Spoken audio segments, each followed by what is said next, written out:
Bright lightning split the threatening sky. The words were some kind of apocalypse, and dragons were falling from a great height to the ground all around. There were big and loud explosions everywhere, lighting up the entire battlefield with flashes, and very close, in the gloomy city, stood the last fortress of humanity, a beautiful ancient stone castle with a high tower and a sharp spire. One by one, the dragons fell to the ground, and even the biggest, red, powerful dragon, and he fell on his face. There was real devastation below. The city seemed to be on fire. It was like a real battlefield in hell. A gray-haired old man with a thick, gray and long beard looked down at all this. A view opened up in front of him, which seemed to shout that everything was irretrievably destroyed. Suddenly, through the spatial portal, on the left side of him, a young man appeared, the keeper of the auto-time, and said that unfortunately, their world could not be saved. He is even willing to burn his body and soul with the help of the time dragon to open a path to the past for the elder. You can't just lose hope, but you need to give the new generation the opportunity for a good and bright life. Otto believes that with the wisdom of the elder, they still have the opportunity to change the future for the better. The old man replied that he was one of those who best knows the secrets of time, always watching this beautiful place. They all belong to this time, and none of them can leave this world, no matter how much they would like to. At the end of his words, the man tapped his long and beautiful staff, which had a golden twig twisted into a spiral on the top, on the ground, and everything around lit up with ribbons of beautiful and bright yellow light. He kept an old diary with a picture of a dragon on the cover and said that anyone who does not belong to this time will rewrite the fate of all mankind. He sent a direct beam of light into the sky, and a spiral of yellow light and rays poured out from the peak of the tower. It looked like gold rings. In the dark blue sky, meanwhile, something sinister, big and scary was hiding. A huge demon with a lot of big long tentacles and eyes watched as a yellow ray flew at him and thought that these people were pathetic after all. And this struggle makes them even more pathetic. Otto wanted to say his guess, but the elder interrupted him and said that this creature is a forbidden god. Long tentacles enveloped that very ray of light, saying that all these pitiful hopes of people will be swallowed up by deep despair. Humanity, which has let centuries fall into ruins, and with this sad hope turning faster and faster into dust. People realized that the forbidden god was trying to destroy their passage, but they were very belligerent to defeat him. The elder shouted that even if they were just pitiful dust, they would die heroes. May this god witness their final fury. At this time, down below, where the battle was too bloody, all the soldiers looked up at the tower and saw that the elder was trying to perform the ritual of sacrifice. Their century is coming to an end, and very soon they will all die here. The man shouted to his loyal soldiers to join in this great fireworks display of this doomsday. Their last day on this earth. Warrior soldiers are proud to sacrifice themselves for a good cause and go after the elder. They are ready to die without regrets. They are people. They present a gift for the future. He will walk along the Milky Way and travel to the distant past to sow the seeds of hope for the future of mankind. And this will be the generation of the ancient wasteland, where beasts and monsters are rampant. Having animal tamers, they fight monsters and get the best resources. Outside the shelters, many dangerous bloodthirsty monsters are waiting for them, where death awaits them at every step. Their main base, Blacklight, has been standing on the dangerous territory of the wasteland for hundreds of years, and its current owner is an extremely strong master. And it was he who created a special camp and training methodology for new tamers. And this is the key to ensuring that the base exists for another 100 years. The action took place inside the big castle Blacklight. A blue-haired young man in a special uniform, which was made of trousers and a t-shirt, stood in front of the announcement that hung on the board. It said there was no place for idlers in the training camp, and those whose eggs had not hatched for 3 years would be immediately transferred to the collection team.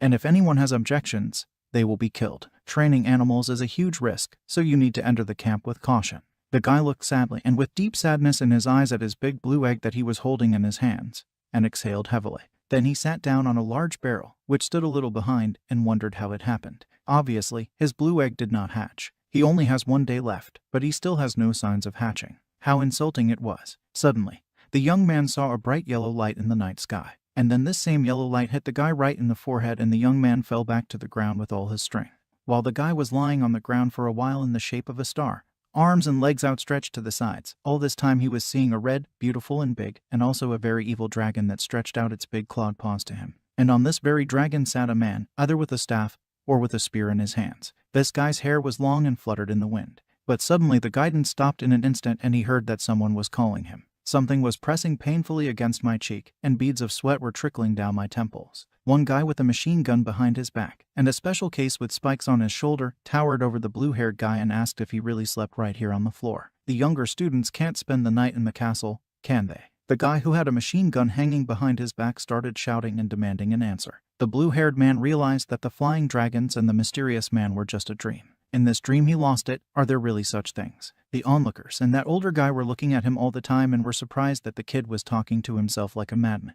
They can hear it all. Did he take him for some kind of idiot? The young man suddenly received a strong slap in the face while the elder was saying that he had heard that today the boy was going to join the rest of the vagabonds from the search party and go to the wasteland to get food. And after getting out of the base, will he be able to come back alive? Suddenly, a crackling sound was heard from somewhere nearby and the brunette who was standing a little behind noticed that Su Huang's egg suddenly began to crack. The guy quickly sat down and began frantically examining the egg. He couldn't believe it had finally happened like this. 3 years of efforts have not been in vain after all. The elder was a little upset that this garbage still really turned out. Then he suddenly changed his tactics when he realized that now the guy needs to be treated with respect, and turned into a cute cat who said that everything that happened earlier was just a huge misunderstanding. Then he called the guy sir and said that he would inform the head teacher that he had completed an internship and would now become a master. In the future, he is sure that the guy will reach very great heights. Suddenly, someone came up from the side and said that nothing should be reported anywhere to anyone. In front of them stood a fair-haired girl of simply unearthly beauty, in an elegant, beautiful white uniform. She was the main mentor of the Blacklight Tower,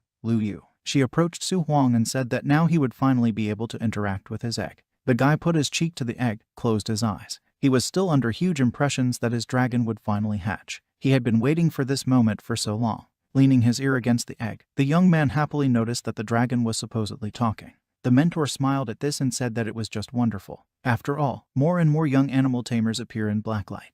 But a little later, the girl frowned because she noticed a big bleeding scratch on the guy's cheek, and then she asked where he got this wound from. The blue-haired boy pointed his finger at his abuser for hitting him so easily.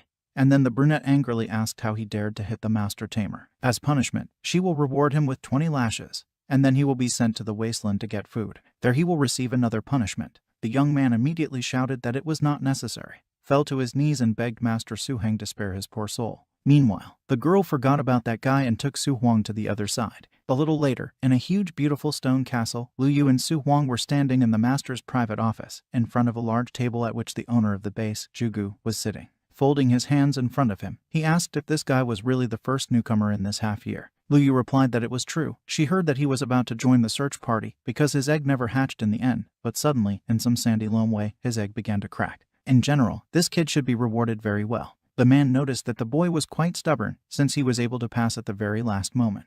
This is very good. Then he told the young man that he had 2 options. First, if his beast in this egg is a scaly lizard, then a man can give him a piece of dragon freshness that contains high-grade dragon blood, and this will speed up the hatching process. After hatching, he will become stronger than other scaly lizards. And besides, there is a small chance that he will be infected with a drop of dragon blood, and then in the future he will become very strong. The second option is that when the time comes to get a second pet, the man will allow him to choose 1 egg from his personal collection. The guy thought that a tit in his hands is better than a crane in the sky, so he will choose the first option. After discussing all the options, the man said that he would order the dragon scales to be delivered the same day, and he really hopes that in the future the guy will not forget about it and will contribute to Blacklight. Hitting his own chest with his fist, the guy replied that he would do everything. As for the castle, in addition to it, the Blacklight itself was divided into 2 zones, internal and external. The inner zone is inhabited by wealthy members of the community, and there is also a cleaner environment. The outer zone, on the contrary, is considered bad and dirty. Representatives of the lower classes live there. The action took place in the outer zone, Su Heng's house. Strange strangled screams came from the house. Su Heng tried to persuade his older sister to let him go,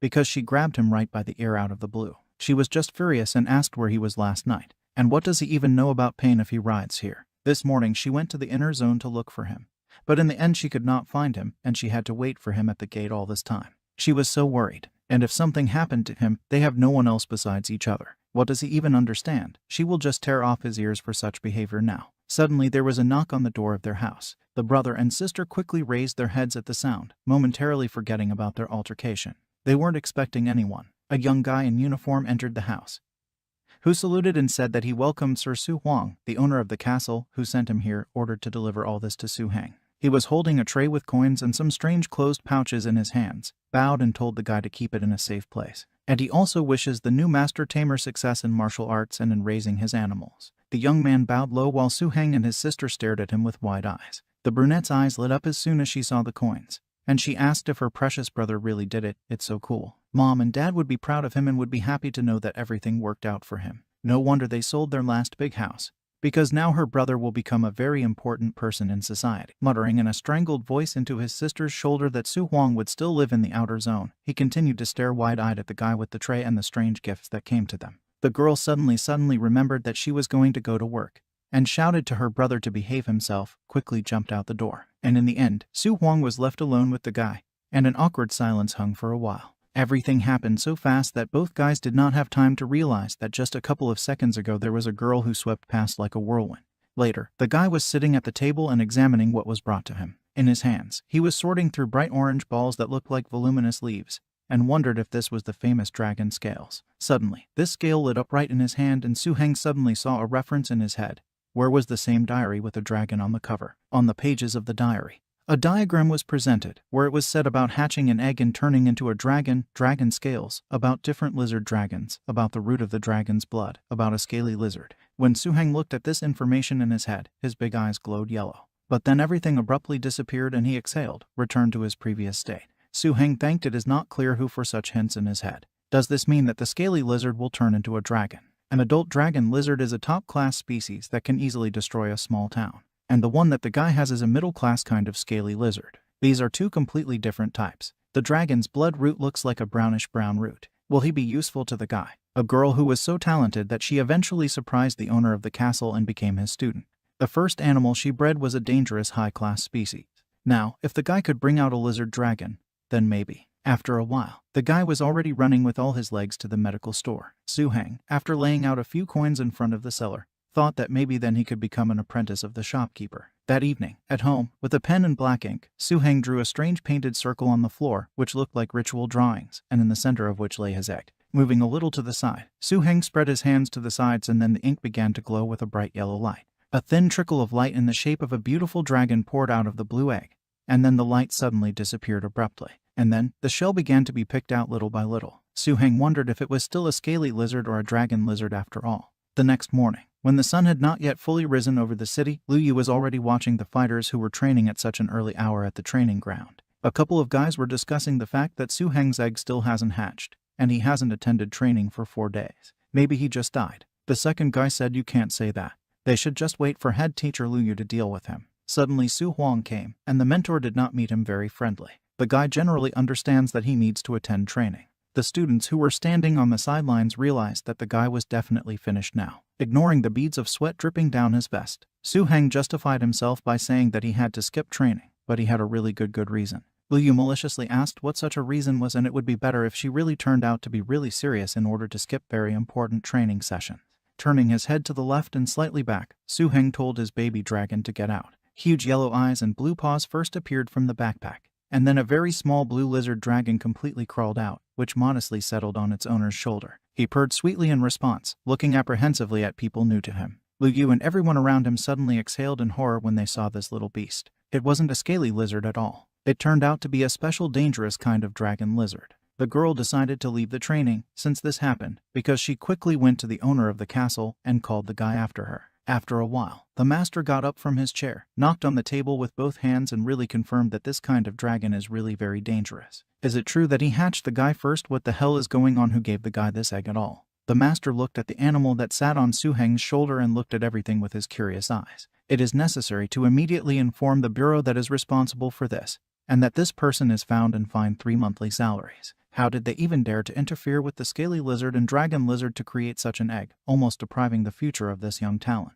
And as for the guy himself, thanks to his work all these years that he has been at the academy, student Su Heng has been through a lot, has eaten through fire and water, and has gained a very useful experience. First, he got himself the most ordinary egg of a scaly lizard, and now he has the most dangerous kind of the highest level on his hands, a dragon lizard. And this is considered a great achievement. And despite all his efforts in the past, the man is sure that this is just the beginning. Of course, the boy will go far as soon as he learns. Su Heng promised the owner of the castle to fulfill all the promises made to him, folding his palm into a fist and putting it to his heart. It was a peculiar gesture. The man is very glad that they have a very talented and persistent young man in such a huge castle, and therefore, he wants to ask Su Hien if he wants to become his personal disciple. Su Heng did not expect this at all, although he sometimes indulged in bold dreams. Lu Yu was also surprised by such a sudden offer. She didn't think at all that after that genius of Bai Suzu, the master would suddenly want to accept someone else as a disciple. Su Heng replied that of course, he very much wants to become a disciple of the master. Then the long-haired man laughed deeply and hoarsely and suddenly decided that this evening he would arrange a big banquet at which all the tamers would be present,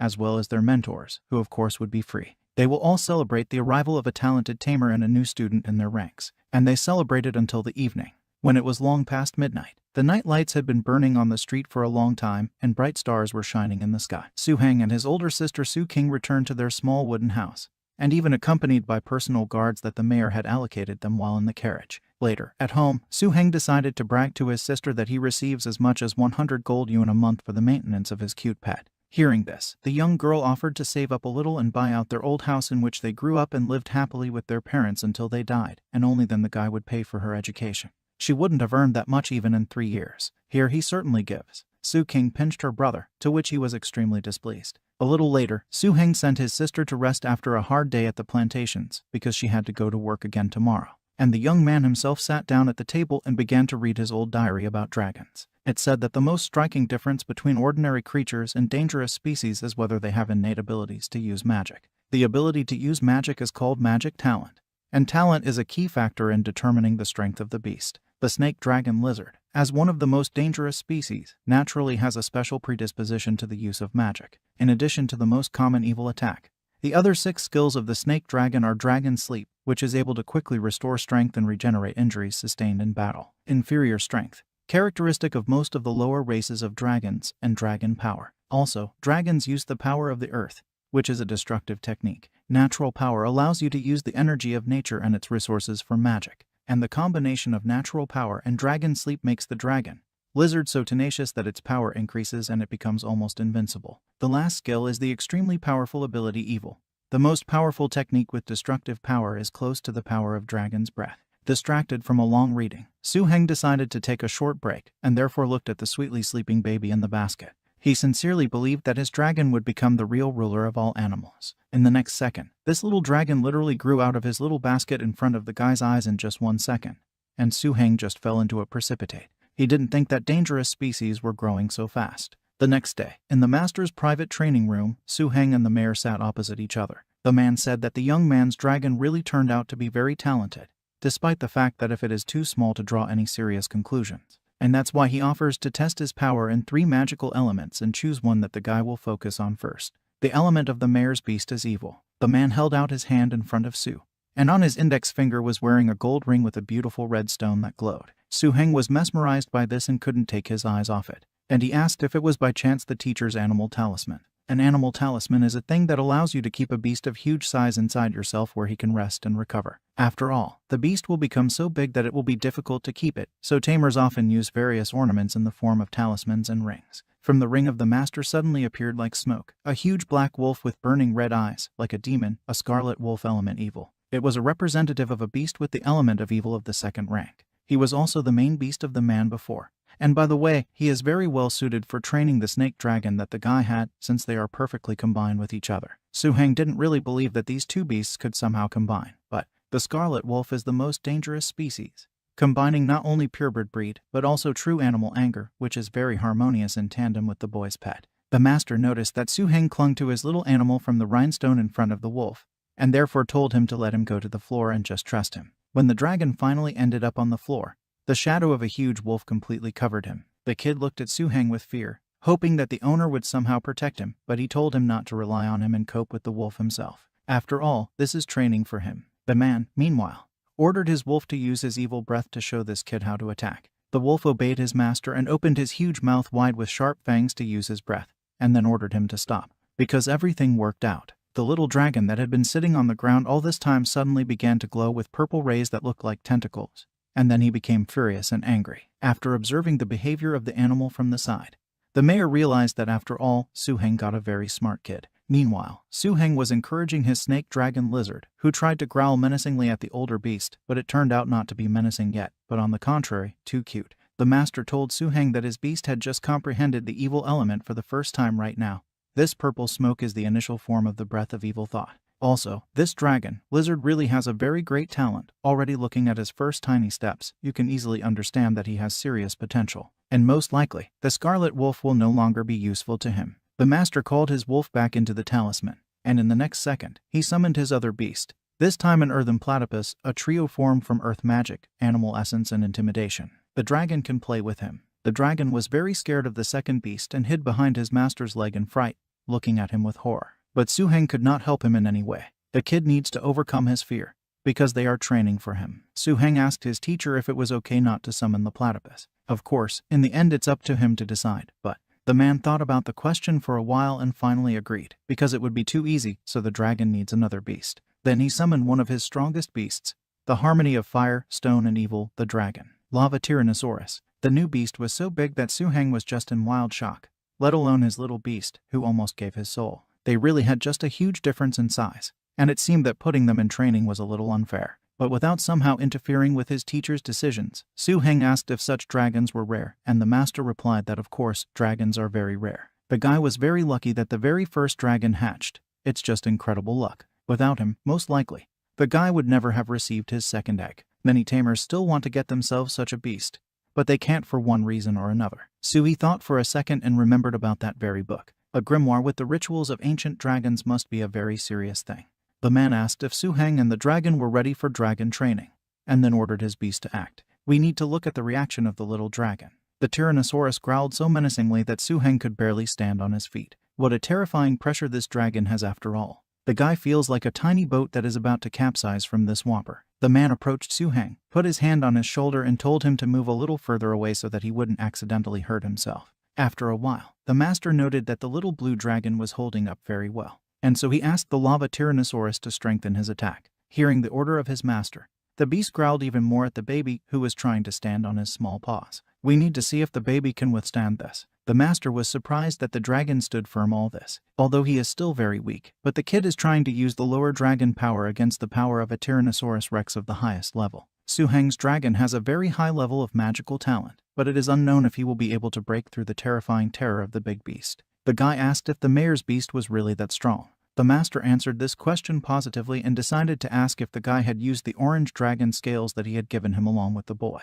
The blue-haired man replied that he used it as soon as he personally got his hands on it.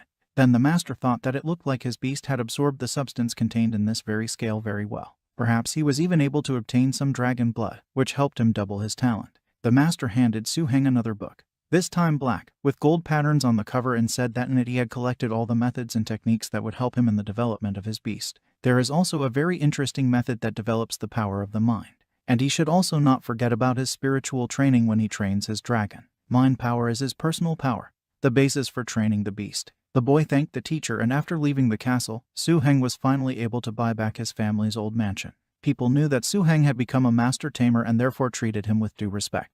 And while Su-king was working on the plantation, Su-heng set about cleaning the whole house to please his beloved sister. Although he could not make the house the way it was in his memories, but there was still a feeling of great relief in his heart. It was as if he had returned a piece of himself to his rightful place, and now nothing bothered him. Before telling Su-king such good news, Su-heng decided to go to her place of work and pick her up to surprise her. Turning to his dragon, who was sitting on his shoulder, the guy said that it was time for them to send to his sister. After a while, Su-heng ran up to the right place, and suddenly heard a familiar female scream, and then saw that two formidable dogs were growling at his sister. She was numb with fear. Sweat trickled down her temples from exertion, but she could not move, because it seemed that a step to the side and she would be torn into small pieces by these terrible fanged beasts. Su-king tried in every way to drive these dogs away from her so that they would get away from her, but the guys who were standing a little behind only laughed at her pathetic attempts to escape from predators. 3 hooligans, and it just doesn't work to call them anything else, decided to come to her out of boredom, asked the poor girl where she was going, because dogs don't bite at all. They just want to play with her. Su-king, putting all her anger and rage into the request, shouted at those guys to get away from her,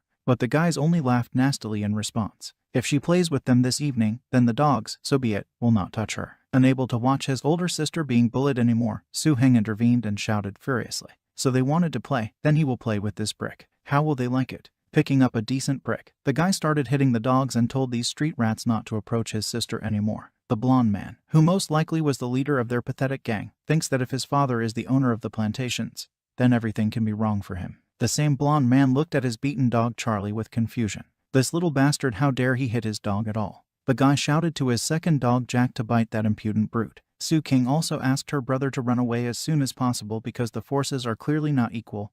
There are 3 of them, and even a dog, and he is alone. But when the formidable Jack almost bit the guy, the little dragon suddenly tried menacingly, and the dog was thrown back. The dragon even bit through the dog's throat, protecting his beloved master. That's how the second animal of the offender was killed. Desperate, the bully took out his last weapon, a knife, but he also intended to finish off the guy who ruined this evening for him once and for all. His friends, who were standing behind him like sixes, also took out knives, which they probably stole from the kitchen of some kind, and rushed to attack. Suheng put his hand forward and called dragon power, and then purple smoke appeared around the baby. The guys were taken aback by this action and did not understand what was going on here at all. They noticed that there was a dragon with an evil element in front of them, so they had better get away. Suddenly, 3 men in blue uniforms called out to them and asked what kind of scuffle they were having here, and even at such a time. Seeing the approaching guards, the bandits thought, why don't they blame everything on those 2 poor devils? They will be asked to put handcuffs on them, and then the guys will have extra time to get away. The chief grinned and said that he just has connections with the local police, so this is not even a bad option. He'll just ask the guards to arrest this bastard. What an idiot he would make of him when he found himself in a damp and smelly prison cell. And when he cripples such a guy, he will meet his charming sister Su King right in front of his nose. His dogs couldn't have died in vain. Meanwhile, the guards came up and a gray-haired man asked if it was Ku standing there. He asked the guy where he was going, and he, turning on all seriousness, approached the man, put his hands on his shoulders, thinking that this was a great tactic to ingratiate himself into trust, and began to talk about how that bastard had beaten his dogs to death with special cruelty for no reason. Therefore, he must be arrested and put in a prison cell as soon as possible, and for a long time. The head of the guard ordered his 2 assistants to arrest Suheng, and he asked the guy how he dared to touch Mr. Ku's dogs at all. Now he must be a good boy, and they will not hurt him.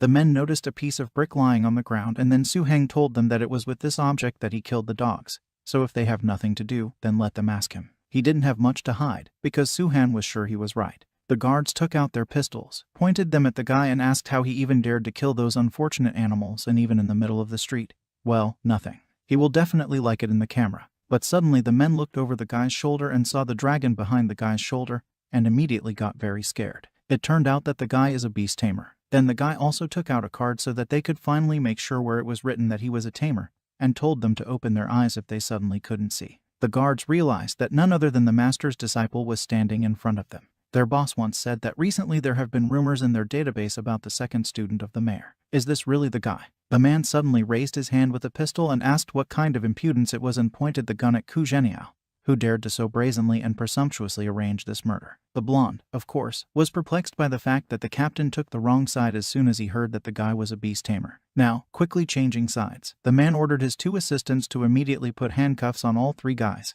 and if they resist, then you can shoot them right on the spot. After a while, the hooligans were already handcuffed, and Ku asked Captain Zheng how it happened. He's the victim, it's definitely some kind of mistake. His father is Ku Dingquan, the owner of the No. 5 Plantation warehouse. His father had done Captain Zheng such a great favor, after all. But the guy didn't have time to finish, because he got punched in the face. The captain turned to the other 2 and said that if he tried to escape, then let him be beaten with rods. Then the captain approached Suheng and said, "They say, who knew that Ku would set his dogs on him?" The man is glad that the guy reacted so timely and rebuffed the hooligans, and even saved his sister, otherwise you never know what else would have happened. Suheng noticed that the 3 officers also showed up on time.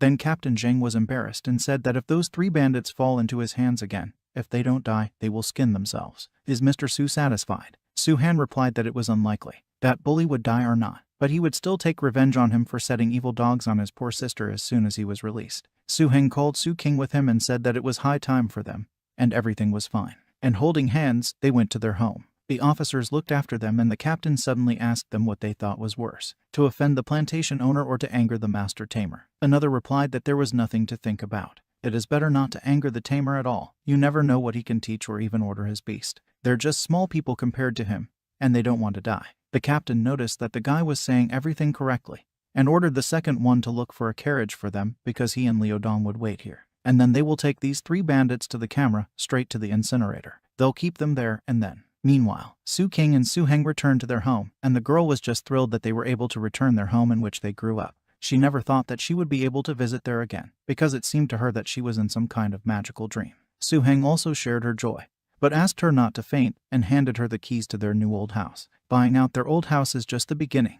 It will only get better from now on. The girl shook his hand, said that she believed in her brother and only the best was waiting for them ahead. Suddenly, someone knocked on the door. Suheng decided to open the door, and when he did, he saw a man in front of him. He laughed awkwardly and said that the guy was really very forgetful. The man introduced himself as the deputy director of plantation management, Guo. Su King decided to go out into the corridor and asked the man what he was doing here. Deputy Guo replied that he had just received news from the police that Ku Dingquan's son had insulted Mr. Su, so naturally he should do the guy a favor. Guo plans to transfer Ku to the 30th plantation so that he plows the land and is an ordinary farmer, even though wild animals are rampant there. And all sorts of troubles happen from time to time. He thinks that Ku Sr., who at least was the leader, will be able to adapt to this. Guo then asked if Mr. Su was happy with this arrangement. The young man replied that he was very glad that the director had paid his precious attention to this. Guo also heard that his sister seems to be a senior agronomist in their plantation system, so she can be promoted to the position of deputy director in the department of agronomy of their management.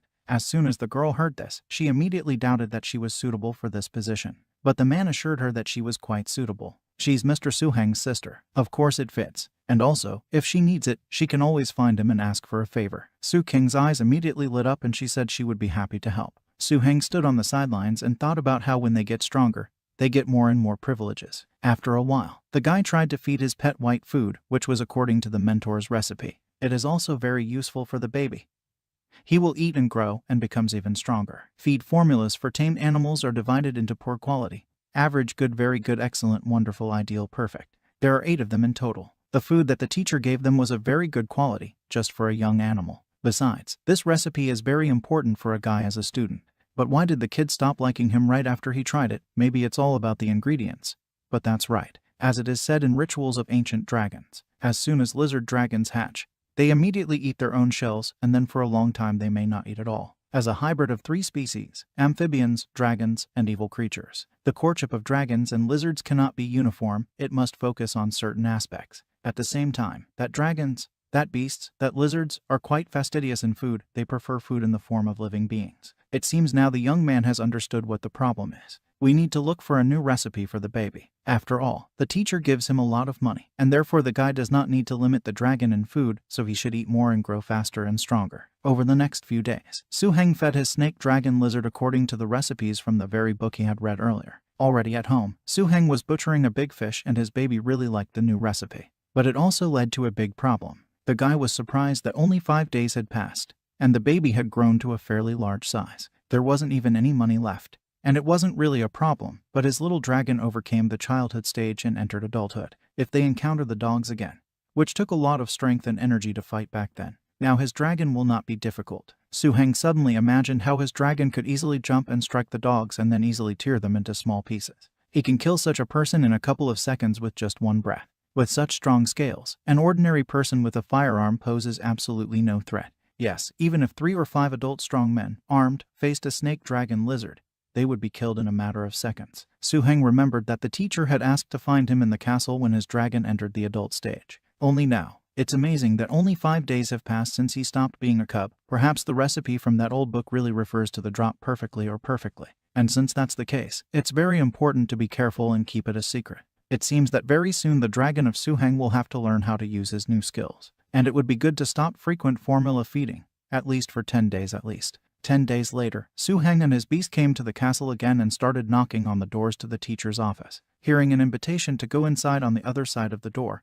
the young man went in. The master said he hadn't seen the kid in this place for a long time. Is there really so much idling? The guy in response awkwardly scratched his head, sincerely apologized and said that he had been working hard all this time to develop his dragon so that he was strong, big and generally the best, so that he could not attend important training sessions. But he was very sorry. And by the way, thanks to the master's recipe, his dragon has successfully reached the adult stage. As soon as the master heard this news, he opened his eyes in amazement and was too surprised that the beast had grown so quickly. But for Su Hien, growing up in 10 days seemed to be the norm. The teacher said it doesn't work that way. It took his 8th student Bai Su a month for her beast to progress from the childhood stage to the adult stage. So how fast I still need to eat besides. Her ice lotus is 2 levels lower than his snake dragon. In his head, Su Hien is already really thinking about what would be much better without such a wild growth rate. The master said that we see that his dragon not only has outstanding abilities, but also has a unique potential for growth. If he is already an adult dragon, then he is probably already familiar with his new abilities. Now he has dragon power, 1st and 2nd degree, and these are 2 types of skills: dragon power, elimination, and dragon power, shock and awe.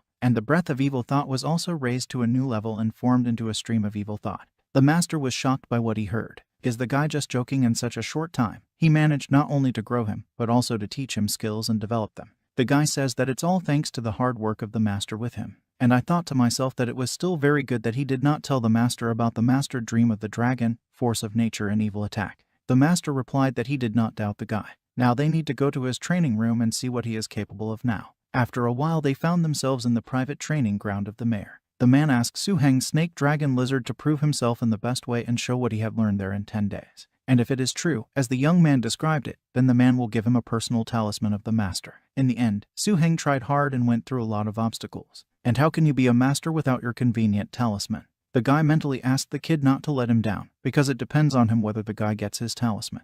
The master summoned the stone armadillo bear to play with that cute baby dragon. The young man was stunned when he saw such a large and formidable beast. And I also asked the teacher how many more animals he has with the element of evil, because every time a man trains him, he calls for a new beast. The mayor laughed and said that he was still too weak. He has tamed only 10-20 high-class danger beasts, and only half of them are at the level of a stone bear or a lava tyrannosaurus. And now the guy has to show how much he wants the master's talisman. Let him show him everything the guy is capable of. It's time to see the results of his labors. The bear growled menacingly. And when the master saw the guy and his beast standing on their feet, he recognized the strength of the dragon, a holding barrier. It's not bad that a guy's dragon at the growth stage can resist an already full-fledged individual. Later, the master ordered the kid to attack with evil breath. Su-Heng told his dragon to use the stream of evil thoughts. The dragon exhaled a purple ball of power, but it wasn't strong enough for the bear. Did the dragon eat little porridge in the morning with this small ball? No more than a tickle for a bear. Then the guy asked to use the pearl of evil. The new force penetrated the bear's armor and the master praised him for it.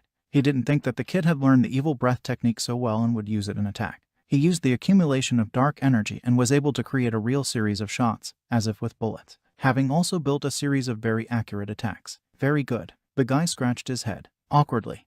He said that the teacher was overpraising him. In fact, there is another pearl of evil technique that attacks so accurately that the opponent cannot dodge. But only attacks of this level will not be able to penetrate the armor of the stone bear. The master said he was pleased with the young man's attacks, and so he handed him a talisman ring. Although it can't hold many animals like his, but it can still hold 5. There is enough space to accommodate 5 animals, and if his tamed animals make room a little, even 10 will fit. The guy thanked the master, but he said that it was too early to rejoice. Despite the fact that the guy has developed his technique and magic control quite well, his pain experience is at 0. Real fights are the best way to increase it. The master decided to send the guy to the northern section of their defense, where there will be a great opportunity to fight with dangerous types of animals. In 3 days he has to report to the military headquarters and inform, and then someone will give him an appointment. Behind the high walls of blacklight there are 4 defensive lines that guard the entire base. Each section of the defensive lines consists of military camps, and a lot of animal tamers along with specially trained military with firearms. The southern and northern borders are the most dangerous. There is a battle with dangerous species almost every day. Most of the materials in the city related to dangerous types of beasts were also the results of the hunting of the 4 main frontiers. Within 3 days, Su-Heng collected his advance for the next month of benefits for animal tamers in the amount of as much as 250,000 yuan. He spent most of this amount buying ingredients for food for his dragon, as well as 3 whole days preparing these ingredients into formulas in order to preserve the food for as long as possible. By agreement with the military headquarters of the outer fortress, Su-Heng went to the northern frontier, Post 7, as a member of the team. The 4 defensive lines on the base's territory were created largely for the plantations located in these wild places. In the end, the area of land from which you can harvest is limited, and the total harvest of 7 plantations inside the gathering cannot meet the needs of 50-60,000 people living in the city. Working on plantations outside the city is second only to joining search teams in terms of the degree of danger, and this is also one of the most dangerous industries that the residents of the base are trying to avoid. If Su-Han's memory does not change, Ku Dingquan, the head of Plantation number 5, was assigned to Plantation number 30, which was located in the security zone of the northern line of defense. The military car drove up to the right place at the 7th observation point and wished the guy good luck, because he had to come back and report. 2 guys were standing somewhere upstairs and were surprised that the chief of staff himself brought the newcomer. The second young man asked the first one if he had not heard that this novice master tamer had his luggage literally stuffed with rations for taming animals. Reddish was surprised and said that then they urgently need to go and help this newcomer. The guys ran to Mr. Su-Heng and started carrying his things, asking how he could carry his own things. They will do everything for him without any problems. The young man did not expect such pressure, and before he had time to answer at least something, the guys continued. The red-haired man said his last name was Huang, but Su-Heng could call him Xiao Huang. Why, after all, from now on, the safety of the 7th point depends only on Su-Hein.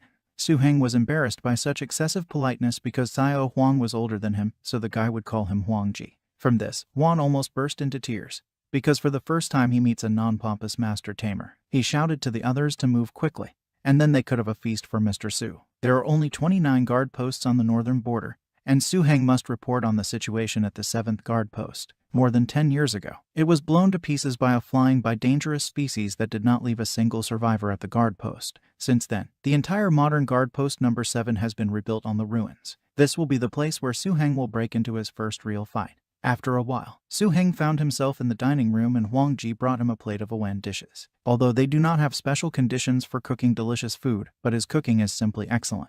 Su asked Huang Ji to call him by his first name. They are comrades in arms, and it would be too strange if he addressed the guy as Mr. Su. Master Tamer is a very important person, so Han will call him Suji. The guy agreed to this and said that he would call him Suji, and he was Huang Ji, and at the same time everyone was thinking about his own. And Su would also like to ask if they often have dangerous types of animals here. The blonde guy who was eating a chicken leg said that here they are. After all, somewhere on the middle line, so the pressure on the defense, of course, is less than at more distant posts. But still, there are a lot of fish in this place that can slip through the net. Behind Suji was a bunch of dangerous beasts that they had caught over the past few days. In the middle and at the end of each month, a military officer comes to this place with a team from the city, which is responsible for transporting rare resources and counting rewards. Su-Heng noted that it is really very difficult to do this without a tamed beast. Another guy asked what the Su beast could do if he could show it to them, to which Huang yelled at him. Is he really impudent at all? Does he not know the rules of tamed animals? But at this time, Su-Heng just stood up and summoned his tamed beast. The dragon flew out of the talisman ring.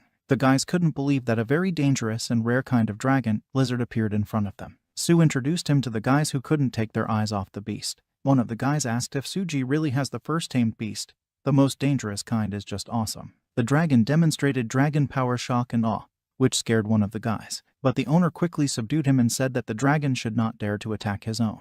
No manners. Su asked Xiao Hu if he was okay, and he replied that he was fine. Suji's beast is very strong, and he is a great master himself. The guys who were standing on the sidelines began to make fun of Xiao Hu, because in fact he almost peed his pants out of fear, and the boy was embarrassed and asked his comrades to stop, because there was nothing like that. After the meal, Su-Heng got to know all his 5 brothers in the post. After a short recovery, Su-Heng, on the advice of his mentor, began to train the power of the mind, using the spiritual hammer. The method that his mentor advised him is called Crystal Mind and consists of 3 stages. The first stage is to remove all distractions and create a crystal environment for meditation around yourself, meditating as if on a giant crystal. The second stage is working with a specific breathing rhythm, when the mind gradually becomes one with the meditative environment. And finally, the third stage with the underlying spiritual hammer method. With the current progress of the guy, it will take him only half a year to reach a crystal clear mind, as, in general, the teacher told him. A monster like Sister Baisu, who has refined her mind to crystal clarity in just a month or so, she must be really bright like this moon. Suddenly, a beacon started flashing in the tower, and the guy realized that it was an alarm signal.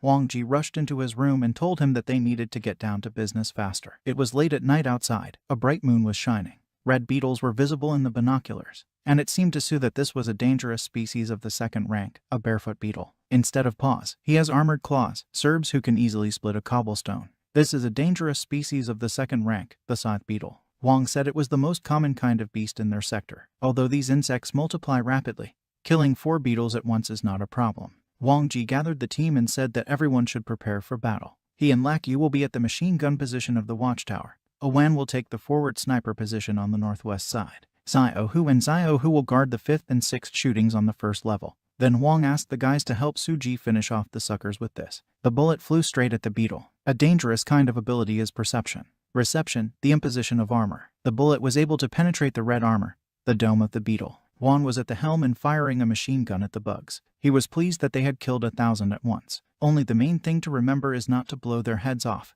Otherwise they will not be given any military awards for this. The guy remembered that the scythe beetle's best skill is armor overlay. It is not particularly effective, but significantly weakens the effect of ordinary bullets. Continuously firing a machine gun, you can create a great opportunity for a sniper too. Su looked up into the sky and saw how, while the beetle's armor was destroyed due to a hail of bullets, the sniper shoots at the beetle itself, thereby demolishing his head. Here it is, the battlefield of the northern frontier. Although all these guys are not master tamers, but their understanding of the situation and skill honed in repeated battles, is enough to provide all the necessary combat power. The bugs died one by one, until the guys noticed that one of them was boldly running away from them. He needs to be killed urgently. The fighters took the car and chased the beetle. Huang gave orders. He ordered one guy to keep an eye on the internal border because everything is gilded there, so you need to be on the alert. Su Heng got off the car and stood not far from it, looking at the beetle that was among the trees. First, you need to see what will happen to him after the evil attack. The guy released the dragon from the ring, and he released his power, which did not penetrate the beetle's armor. He's poor, flew off to the side, raising clouds of smoke and dust behind him. It seems that his armor really worked so well that it repelled the guy's attack and received almost no damage. Su then ordered the snake dragon to use the stream of evil thoughts,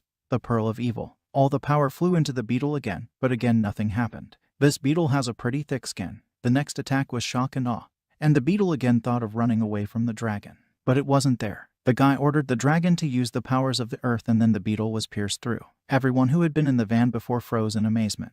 It seems that Suji doesn't need their help at all. That's the sight. It gives me goosebumps. Later, the guys shared their impressions of what they saw. Suji was a real hero, used different attacks and was able to defeat the bug. Juan put his hand on his shoulder and shared his thoughts that he used to think that he, like sweaty beginners, just decided to get rich. But the guy is a real nugget himself. Right now, Juan is very impressed. Su is really cool. It was awkward for the young man, because he was not the only one trying. Suddenly some kid came running and said that someone was coming to them. Wang and Su decided to take a look and ran to the sick. From a height they saw that a command convoy with a bunch of trucks was approaching them. It was very strange, because usually when recounting military supplies, the command comes to them only by noon after they visit each watchtower and post. So why did they arrive so early today? Su-hen had a hunch. A blond man with a cigarette in his mouth got out of the truck. It was the commander-in-chief of the Northern Defensive Line, Lu Ling. The guys greeted him, and the man recognized Huan, who, after so many years, hadn't changed a bit at all. Huang was moved because he didn't think the commander-in-chief remembered his name.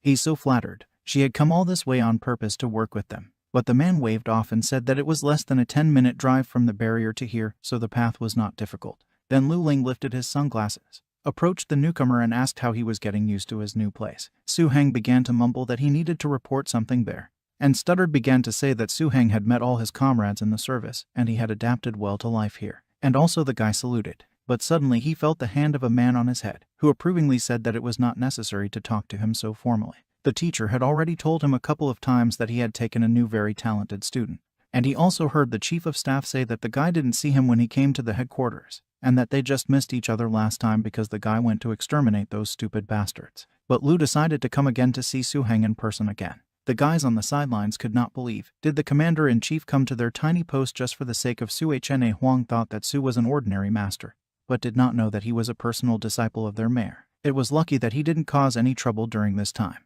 The commander-in-chief held a cigarette between his teeth and asked the guys why they were frozen like pillars. They should take stock of the battles over the last half a month on the post and not interfere with them with Su Heng. Lu then asked Suji to summon his snake dragon lizard. The mentor specifically instructed the man to come and monitor the development of the guy, then to report everything to the master. The guy was surprised. He thought that the mentor had forgotten about him at all as soon as the guy left the city. And it turns out that he has already sent his spy. The guy summoned a dragon, and it flew into the sky. The commander-in-chief was fascinated by such a sight and asked Su Heng if his dragon had not hatched a little less than a month ago. The young man replied that his dragon had grown very quickly since he learned how to use dragon magic. Lu Ling said that he asked just like that, and his at one time grew even more even. After finishing with the side questions, Lu said that the mentor asked him to find out how well the guy had honed his dragon's fighting skills. Lu has his own tamed dragon too, so he'll let him check it out. Lu has summoned my dragon, the Horned Earth Dragon. The Horned Earth Dragon is a dangerous species with two bloodlines, Earth and Dragon, with the same racial rank as the dragon snake lizard. He was bred by Lu Ling to the level of a full-fledged dangerous species. Thanks to his thick skin and horns, he is able to withstand second-rank beasts at the end of his growth for a short period of time. And this is one of the main advantages of Lu Ling. The huge earth dragon touched his claw to the forehead of the baby, and he was a little scared. Then Su Heng asked Lu to tell his beast to be gentle with the baby, otherwise he would just trample his dragon with one of his paws. The man assured the guy that his dragon knows the measure, so he will not harm the blue dragon. The young man confided in the elder and said that everything was fine then. The blonde noticed that it looks like the snake dragon has not woken up yet, so it needs to be woken up by a small earthquake. The horned dragon stamped his paw on the ground with all his might, which even cracked. Levitation is an advantage of the ability to control spiritual power after training the power of mind. But now there is no time to think about it at all. So Su told his beast to use an evil attack and dodge the blows. The dragon pushed off from his master's shoulders. Then the guy ordered his snake dragon to use evil pearls against this horned dragon, but it had durability without damage. Counting on Su Heng's dragon to defeat the horned dragon is just a dream. Yes, even to lose beautifully would be very cool. All the guy can do is show the results of the development of his dragon, which he has achieved in all this short time, and not disappoint the teacher, who is so worried, being tens of kilometers away from him. Su shouted to the kid that his advantage was speed, so he had to surround the big dragon with evil pearls. The kid was attacked again. There was purple light everywhere. He even made purple rays from the mouth towards the big dragon. But since he didn't have enough strength, he needed to use the power of the earth to recover quickly. Then the dragon's power was needed, the dance of the earth, and large stones grew out of the earth. However, as soon as the elder dragon stamped his paw, the baby flew back. Looking after all these, Lu Ling laughed and praised the guy for a good tactic. However, his dragon's powers are already at the 9th level, so his earth dance is nothing to him. The young man asked if it wasn't Lu who told the guy to use everything he could so as not to disappoint his teacher. The commander-in-chief grunted, scratched his head, and said that he did not want to offend the guy. It really looks like this. But the man just already understands what snake lizard dragons are capable of. So the guy's attacks are quite good, and most likely the teacher will be very pleased. This snake dragon is developing much faster than the commander-in-chief's dragon was developing. Their teacher really took in a very talented student. Soon after the commander-in-chief's departure, winter came, and it was wildly cold at the guard post. The walls were not as high and strong as on their base, able to shelter from the winter cold. The blonde man got up from his sleeping bag, suture teeth from the cold. And it was only the beginning of a harsh winter. The guy from the next bag told him that then you need to become a master tamer, because he has a spiritual cover and he is warm. Suddenly an alarm sounded, and all the soldiers jumped up from their sleeping places. Sentry post number 3 in the northern part called, and they said that plantation number 25 was attacked by a group of dangerous species. Wang began to assign everyone to their assignments. Xiao Hu and Suhi, they will go together on a call from the 3rd post, and Lak Yu and Awen will guard the house. The guys obediently ran to follow orders. According to Captain Li, the situation is really serious now, since almost the entire 25th plantation has been completely captured. More than 20 individuals of a dangerous species entered the territory, and not about 5 less dangerous ones. All the plantation workers are now locked in the staff quarters. They have about a dozen broken guns, with which they somehow fight back. But it's only a matter of time before the beasts get inside. The detachment is going to gather support for all the posts of Patrol Aza number 3 and number 4 in the northern sector, as well as the main forces that will almost completely come out to protect the plantation. The collection should be completed by 4 o'clock in the morning, since the attack will begin at exactly this time. It was already 3:40 on the clock, so Huang ordered Xiao Hu to get ready faster and go to the place. Putting his hand to his head, Huang Ji said to report to Sir. Huang Chengju, Zhao Sohu and Su Huan from post number 7 on the northern border arrived at the designated place. The guy with the walkie-talkie asked Huang Ji to enter the territory faster, because he would transmit information over the walkie-talkie. In the truck, a voice came through the receiver saying that they had conducted a reconnaissance. Those bastards broke in through the 6th gate on the northwest side. Now they are in the grain area, tearing pieces out of dead bodies. All the survivors were moved to the staff quarters and are now defending themselves, strengthening the protection. All fighting squads. All vehicles will line up in the shape of a spear. 2 armored vehicles will be used as spear tips, directly attacking and opening fire on the dormitory building on the plantation. Everyone should be very careful. The dangerous species that invaded this place are dangerous wolves that are resistant to attacks and can easily bite off their head. They urgently need to be killed and free the people who are trying to defend themselves. Meanwhile, the tanks tried to smash the wolves, but they seemed too strong. One wolf climbed to the top of the cliff and began to howl. Su Heng walked up to the car seat and asked Xiao Hu to pull back a little because he sensed something was wrong. Juan asked how it was, and then the young man asked him if he had heard that wild howl. He had heard from his teacher that such a dangerous species as the poisonous wolf could evolve into the ultimate form of the alpha wolf. The driver shouted that something was wrong and called Suji to look. Wolves are strangely moving away. What are they up to? The wolf that stood staring must have been their leader, because he directs them. No wonder so many individuals broke through the fortifications. The poison wolf's skill is poison mist. Therefore, the whole army of cargo got into a thick poisonous fog, which they did not expect in any way. Suji told everyone to turn on the infrared sight and be on everyone's guard and not miss their teammates. It's not that simple. The guy asked Xiao Hu to pull back a little. And at that time, in the side window, Wang Ji saw a wolf running next to their car. The wolf broke through the window of the car and then completely chewed it. It was just a shadow wolf companion. The special ability of the leader of the poisonous wolves is a shadow double, which means there is another leader here. The guys saw that he was approaching the halo and a huge wolf crashed into the side of their truck. Because of this, it was very difficult for Huan to hit the beast. Huang couldn't even break through his thick armor a little bit. The wolf jumped on the car with all his might, And then Suheng steps in, who quickly summoned his snake dragon. The dragon appeared and began to use the power of the dragon, shock and awe.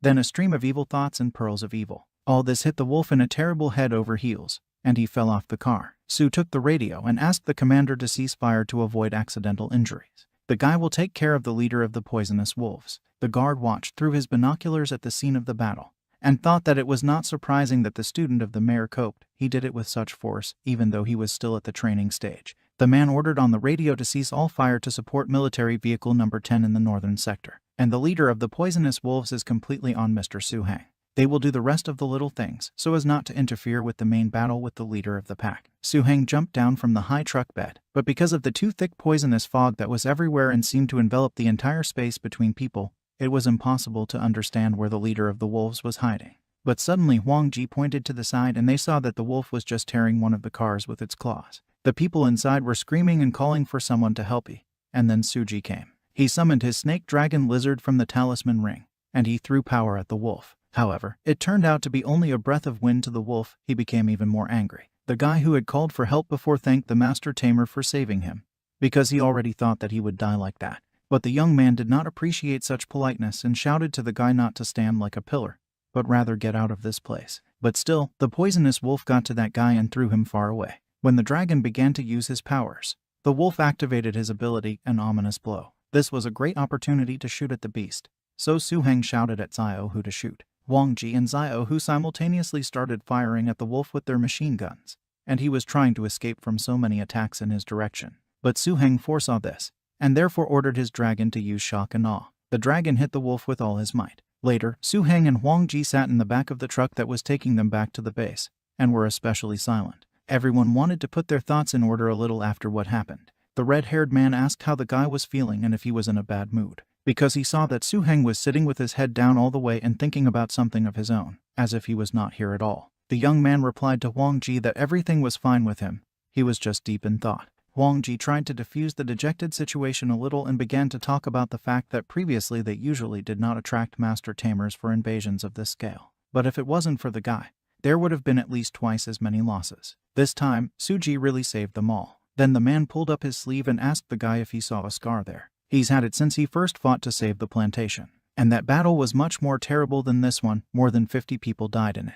The armored car was smashed to scrap by a huge steel gorilla in mature form, which turned the whole crew into mush. And in the end, it was Mr. Cao, the then commander-in-chief of the Northern Front, who personally killed the beast and ended that bloody battle. Huang Ji handed the young man a flask and asked for a drink to make it a little easier. He thanked him. Huan said that all this is inevitable. They are all ordinary people. They live here like floating leaves, without roots and support. And no one can guarantee that they will fall asleep today and wake up tomorrow and see the same bright sun. Only if they were master tamers like the guy, then they really would have the opportunity to control their fate. Suji put his hand on the man's shoulder and said that he needed to stop thinking about it all and just get home as soon as possible. Juan really wants to eat the food that Awan has prepared for them. The man rushed around, agreed and said that they needed to eat everything and more so that Avan would even get tired of cooking. The battle to save the plantation was the first time Suheng faced death face to face. He seemed like a real fighter who, after this nightmare, finally realized that only constant effort can help save himself and protect others in this chaotic world. A huge white castle with blue roofs disappeared into the mountains behind the forest. Moonlight reflected off the peaks on the tops of the roofs. In one of the rooms of the castle, a man sighed wearily and put his head on a stack of papers standing on the table. The old man had a gray beard on his face and glasses on the bridge of his nose. The man wondered what he should do, because the people will soon begin to starve, and the Duke does not care and he does not try to prevent it in any way. Suddenly, a huge fiery comet flew into the castle. From the noise and the flash, the old man got up from the table and looked out the window opposite him. He watched in horror as people fled in panic in different directions, and some of the wounded fell to the ground and lay in a pool of their blood. Unknown knights in protective helmets covering their face with swords attacked civilians and killed them. The old man realized in horror that these were the knights of the Imperial Army. A huge gray-haired old man with a long beard and a crown on his head ominously watched what was happening. A crowd of magicians stood on the walls of the fence protecting the castle, raised their hands to the sky and began to recite some spells. The old man recognized the main magician as Emperor Ziran and called him a dirty bastard. Another dozen comets flew at the castle again. The old man ran to the Duke. He stood on the highest roof and watched what was happening. The old man began to beg his head to escape from the roof as soon as possible. At that moment, one of the shells hit the castle tower. The next comet flew into the old man's room. The last thing he shouted was for the Duke. That's how the land of Bran fell. a useless piece of land on the outskirts of the Empire. Suddenly, a young guy with bright red hair jumped out of bed. Along with the Empire, the main character, the butler of the local duke, also died. Looking in the mirror, the man saw a young handsome guy. He realized that he should have died, but he was reborn into the body of a young duke 20 years before the death of the earth. A whole day has passed since the old man was reborn into the body of Duke Aaron. The guy was sitting on the bed clutching his head with his hands, being in a broken state and complete misunderstanding of what was happening. He did not eat or drink anything. I didn't talk to anyone. The main character spent the second day cursing the emperor, who killed him and all the inhabitants of Bran. The main character fell asleep and woke up delirious, wondering how to take revenge on him. On the third day, the old man finally calmed down, gathered his strength, got out of bed, got dressed, because he realized that he had a chance to change everything. Then he had to dig into books to find out everything about the Duke in his early years. The old man was determined to prevent the impending horror, and a few days later, the main character was forced to stop a severe hunger. The old man was holding a whole loaf of bread in his hands, clutching it in his hands and looking at it carefully. He thought that while he had spent his whole life for the benefit of the poor, who could not even afford a piece of bread, the Duke had never cared about anyone but himself, as if those people were not his subjects. A girl with red hair in a beautiful pink dress and a black rim in her hair flew into the room. She began to shout in fear at the main character, asking why he was clutching a loaf of bread in his hands. This girl was Cheryl, Aaron's younger sister and a former imperial princess. She said that she spent so much time to get the guy out of the room so that he wouldn't get hungry, and he doesn't eat and does strange things with food. The guy laughed, apologized to the girl and said that he was doing it just because it would be more convenient to chew bread. But the guy's face showed that he was panicking and trying not to give himself away. Then he asked the girl if she was free today, as he wanted to go to the same place with her. The girl with contempt and distrust asked her brother about where he wanted to take her. The main character, along with his sister and a bodyguard, were standing on the street. The man reported to Aaron for the work done. He said that by order of the Duke, he was engaged in providing their food. This man was Rommel, a swordsman who is the unofficial captain of the knights. The man asked why the Duke had called him to this place in full armor. In response, Aaron replied that Emperor Zeron was planning to destroy their land. Hearing this, Rommel and Cheryl were horrified and could not believe their ears. The girl began to talk about the fact that the emperor, who was also her uncle, had sworn an oath to their father, which he would not benefit from breaking. In response to this, Aaron replied that the emperor probably thinks that they will want to exercise their right to the throne. On top of everything else, he added that he had personally been informed that the emperor was planning to break his promise. After a short pause, Aaron said that he thought it was time to use the dragon's blessing. Aaron's sister looked askance at Rommel and told her brother that he was going to hide the blessing of the dragon as an ace up his sleeve until the last. Aaron said that to the last did not include the betrayal of the emperor. After that, he asked his sister and the knight if they were ready to move out. Cheryl thought it was a strange decision, but her brother never let words go to waste, and therefore she trusted him. The girl picked up her staff, at the end of which was an imitation of a flower. She pointed this staff forward. The crystal inside the flower lit up and blue energy began to radiate from it. Because of this, a portal opened that led to some other dimension. Suddenly, in a panic, Rommel called out to Mrs. Cheryl. The girl turned around and looked questioningly at the knight. It turns out that, unofficially, Cheryl was a magician, but Rommel did not know about it and therefore was very surprised. She remembered that she hadn't told the man about it and smiled. After entering the portal, all three found themselves on a snow-covered mountain in frosty lands. After that, the girl stopped, began to stretch her arms, still holding her red magic staff in her hands. The men stood behind Cheryl. The girl asked them not to judge her harshly, as she had not practiced for a long time. After that, the girl raised her hand with her palm to the sky and a lump of fire came out of it into the sky. This ball became bigger and took the shape of eyes and mouth. The girl at this moment began to swing the staff. The fire began to change its shape, and then completely divided into several small balls. Rommel, who was watching this, realized in shock that the ring of Inferno was in front of him. After that, with a wave of Cheryl's hand, the ring turned into a huge ball of fire again and crashed into the mountains, leaving behind a large footprint. Rommel stared in shock at the dent left in the mountain. Cheryl turned back towards the men and said it was weak, just above the seventh circle. In shock, Rommel asked the girl if he understood correctly that she was a magician of the seventh circle. The girl answered positively, but suggested that it would be too little to defeat the emperor's army. Aaron cleared his throat to clear his throat and said that it really wouldn't be enough. He also added that they have a lot of time to gain strength. But in fact, the man was thinking that in Aaron's diary it was said that the girl is a magician of the fifth circle, but in fact she is an archmage. After that, Cheryl added that compared to her brother, what she does is toys. Rommel, still in shock, turned towards the Duke and asked him if his sister's words were true. Aaron smiled and said that now they will find out the answer to this question.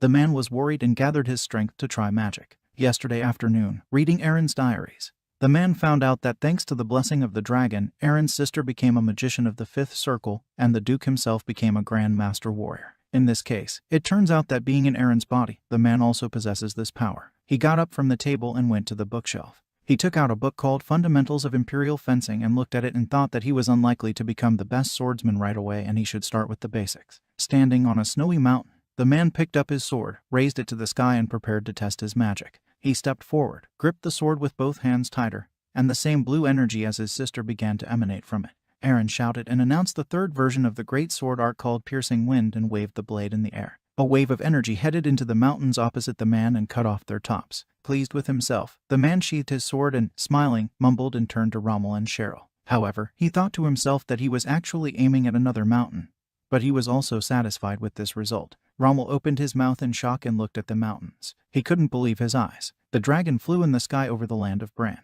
He realized that there was a trace of the blessing he had left here a few years ago in this city and was surprised by it. After that, the dragon flew down to the castle like a bullet. He landed on the ground and turned into an old man. He examined his body and called it a great vessel. Holding a black fan in his hands and waving it in front of his face, the man looked at the castle, hiding behind the trees in the forest. He decided it was time for him to meet the people he had once blessed. A few days before the old man decided to become a duke, he found Aaron's diary in the library. Opening the thin binding, he began to read it. A few years ago, with the help of the feudal lord, Aaron's father's brother, Uncle Jaron, took away the right to the throne from Aaron's weakened old father. And soon the father of the family died, so Aaron and Cheryl had to escape from the persecution of the authorities. The reason why the brother and sister were able to survive was in the only condition that their father put forward to his brother in order to protect his children. The condition stated that Aaron and Cheryl would not claim the throne, and on this basis the emperor should allow Aaron to become the duke of the land of Bran at the edge of the empire. Bran's land was a barren land with a decrepit fortress on it. Hundreds of scary monsters fled to the lands. Nothing grew on that land, and monsters were constantly attacking. Thanks to the dragon's blessing, Cheryl and Aaron wield the power of the Grand Master. They have enough strength to establish life on the land of Bran. But Aaron decided to hide his abilities for the rest of his life in order to keep the promise made by his father. Having finished reading the diary, the main character closed the thin book. The old man was angry with the Duke because some promise was more precious to him than the lives of his subjects, whom he refused to save during the Emperor's attack. Currently, in the fortress of the land of Bran, a stranger grabbed the hand of a boy. He used some abilities on it, after which the boy realized that his arm no longer hurts. He looked at his healer with surprise. She was a beautiful tall girl with white hair and a purple robe. She told the boy to play more carefully in the future, otherwise his parents would worry. The boy said he would follow the girl's advice. The healer turned out to be a girl named Cecilia, 21 years old, and was a saint of the Vivian Order. She bent down to the boy, stroked his head and called him a good and smart boy. Suddenly, the herald announced that everyone should gather in the square in order to listen to the Duke, who was going to make a speech. The girl turned at the sound and walked towards the square. The Duke was standing on a high stone. There were guards behind him. Aaron himself looked at the people of his land and stood facing them. People in the crowd were talking and could not understand what he needed and what kind of speech he was going to say now. They thought that the Duke would talk some nonsense again and maybe even raise taxes, which angered and upset the population. Someone from the crowd asked the other men if they had heard how much the Duke had changed lately. Another replied that he had heard that he had found all the knights who took the roof from people and severely punished them. People were obviously not happy about the gathering in the square and could not understand what the Duke wanted from them, because they thought that he would starve them again. The old man thought that, in general, he was not surprised by such a reaction of the people, because they did not know anything yet and were used to old Aaron, who did not perform his duties at all. The man began to say that intelligence had reported to him that the number of orcs had increased dramatically and they were trying to take away their lands. He also added that if these creatures surround the castle, then the people of the land of Bran will no longer be able to receive food. Aaron urged people not to just sit back and wait for death. The people whispered again that the orcs had been doing such things for years and were surprised that their Duke had just found out about it. People have already become disappointed again, because they thought that their head would say something new and serious. Aaron asked the people if they were going to continue to be victims of these green-skinned orcs or if they would go with their leader to fight for their lives. The people were shocked. They didn't understand why their Duke would say that, where he got it from and what he was going to fight for. After that, Aaron announced that being the lord of these people and the owner of the lands, Bran gives a new decree that they will no longer sit in a blind defense against the orcs, and from now on they are declared invaders. The people were at a loss and did not understand what invaders meant. Aaron continued his inspiring speech and asked his people how much longer they were going to endure the oppression of the orcs. How much longer will they watch monsters live richer than humans? After this phrase, the people rebelled, because they were outraged that some green-skinned orcs live richer than them, working peasants. Aaron smiled at the fact that people fell for his trick and was delighted with the reaction of people. He reiterated that the orcs live richer than humans and said that he and his people are going to overthrow the orcs so that they all become rich. The people began to chant, "Cut the greenskins, more gold." It was clear that Aaron's speech and the promise of riches inspired people. Among the crowd, there was also a dragon in the body of an old man. He was also wearing a robe and hiding his identity behind it. The dragon looked at Aaron and could not believe that the person standing in front of him had received his blessing. The dragon smiled and thought that he did not want to stay in these lands for a long time. But this young man has potential. With the help of magic, the dragon formed some kind of parchment scroll in his hand. Some time later, Aaron was shouting at his subordinate. He was talking about the fact that yesterday he ordered him to buy everything. He asked about why the subordinate didn't even buy 100 sets of armor. The old man asked about the fact that the expedition might fail, but Aaron stood his ground. Then the old man asked what would happen if she still failed, to which Aaron replied that then he would take responsibility. The old man was indignant that if he bought so much armor and the mission failed, then they would have no money left at all and there would be nothing to eat. Aaron in a rage held the old man by his clothes and shouted at him. Then he let him go and they both stood and looked at each other with anger. Suddenly there was a knock on the door. The old man replied that the person who knocked on the door should get out, but Aaron ordered him to enter. The man opened the door and told the Duke that a man from Duke Rainon had come to see him. Both Aaron and the old man stood in confusion and looked at the messenger. A dragon in the guise of an old man entered the room. He bowed and greeted the Duke. The old man held a scroll in his hands and handed it to the Duke. He introduced himself by the name of Kindness and said that he had arrived on the recommendation of Duke Rainon.